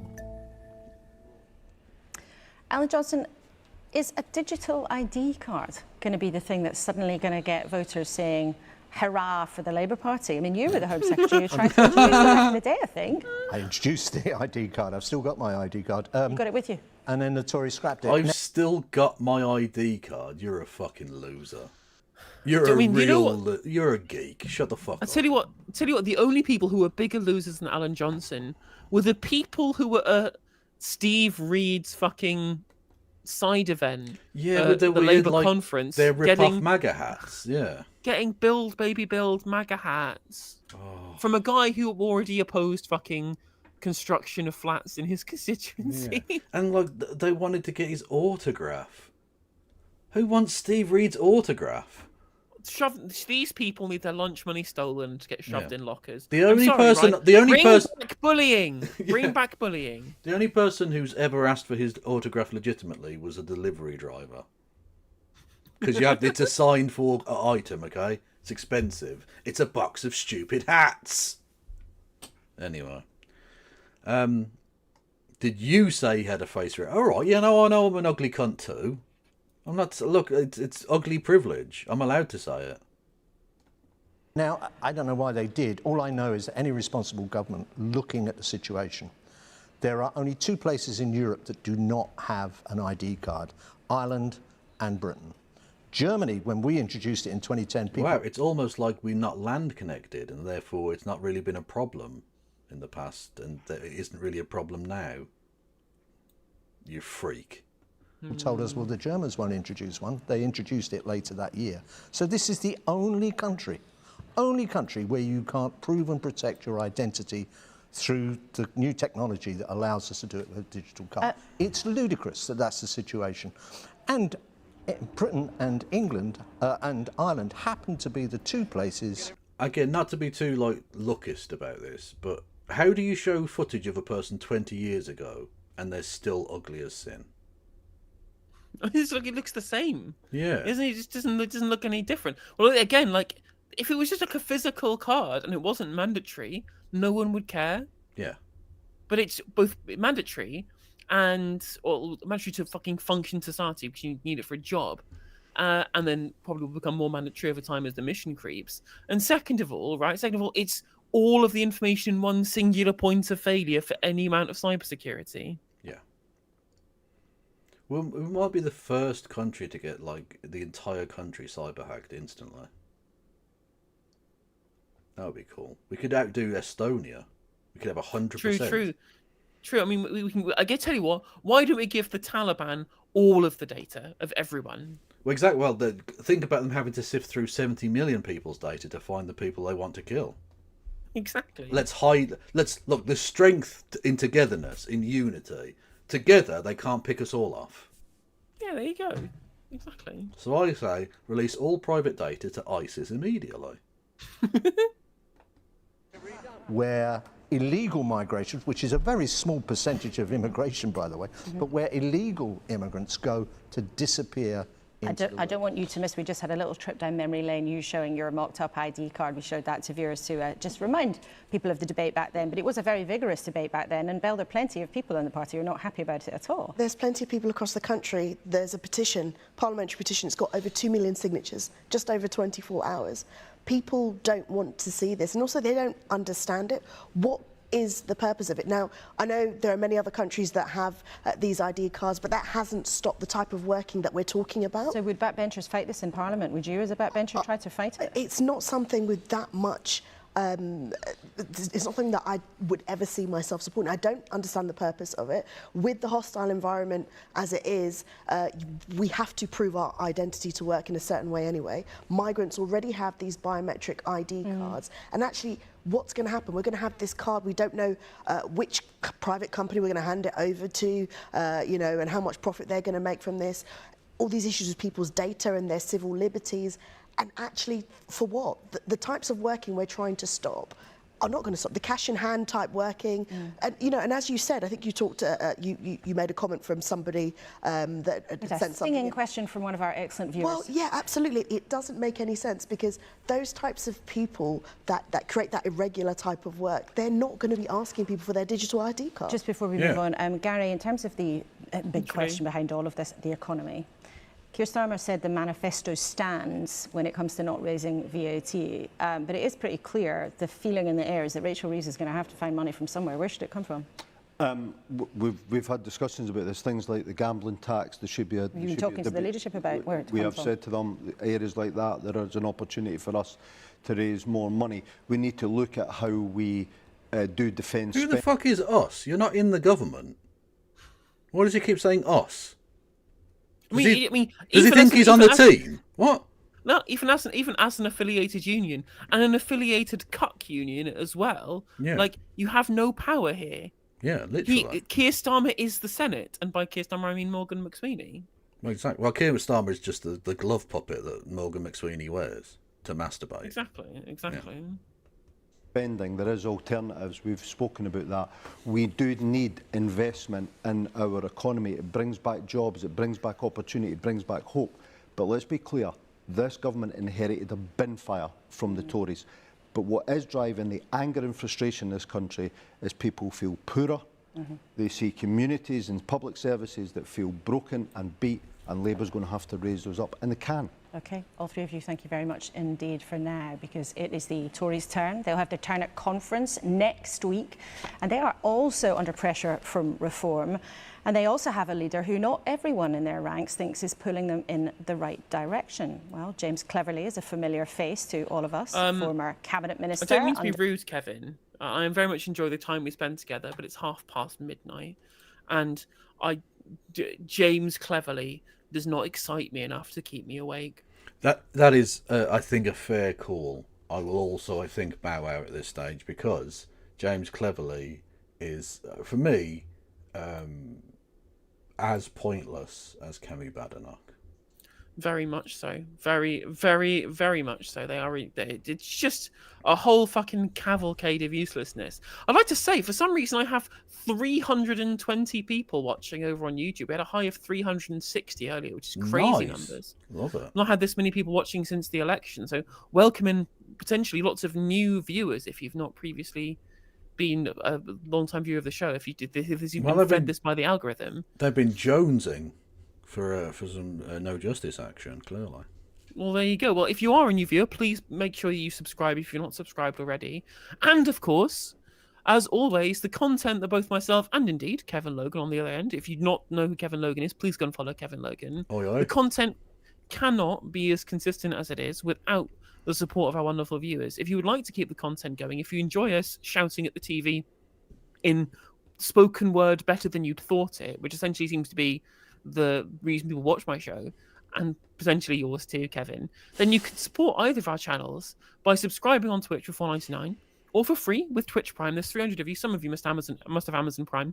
If you link Amazon Prime to an account on Twitch, you can set it up in 5 minutes, and then you get access to a free subscription where you get all the sub benefits of being a Twitch sub, and it's free for you to get, and we get paid money from Jeff Bezos if you do use it.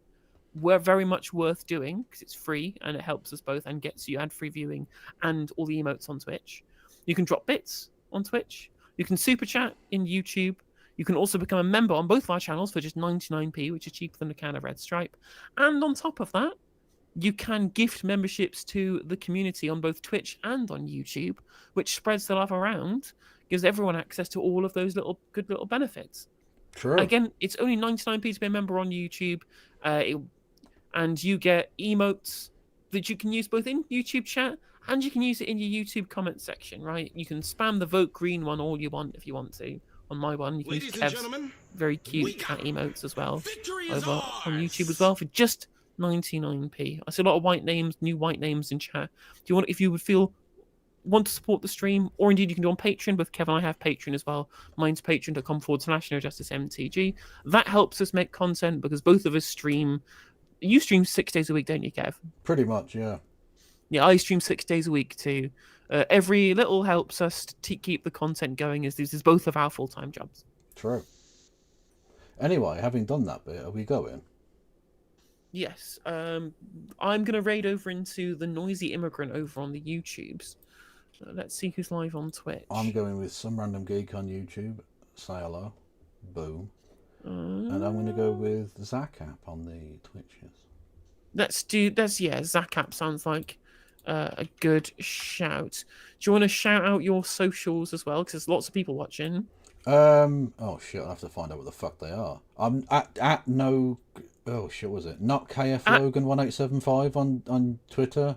And I'm Kevin Logan, KF Logan1875 on Twitch. I also do sports watching alongs. KFL Reacts on both YouTube and Twitch if you're interested in that. You doing? I'm looking forward to reacting to the Ashes later on this year with you. Yeah, we'll do some Ashes in December. Yeah, be good stuff. Definitely. Sick. Well, thank you everyone for joining in today, and we'll both be back tomorrow. Indeed. Free Palestine. From the river to the sea. Bye. See you next one. Bye.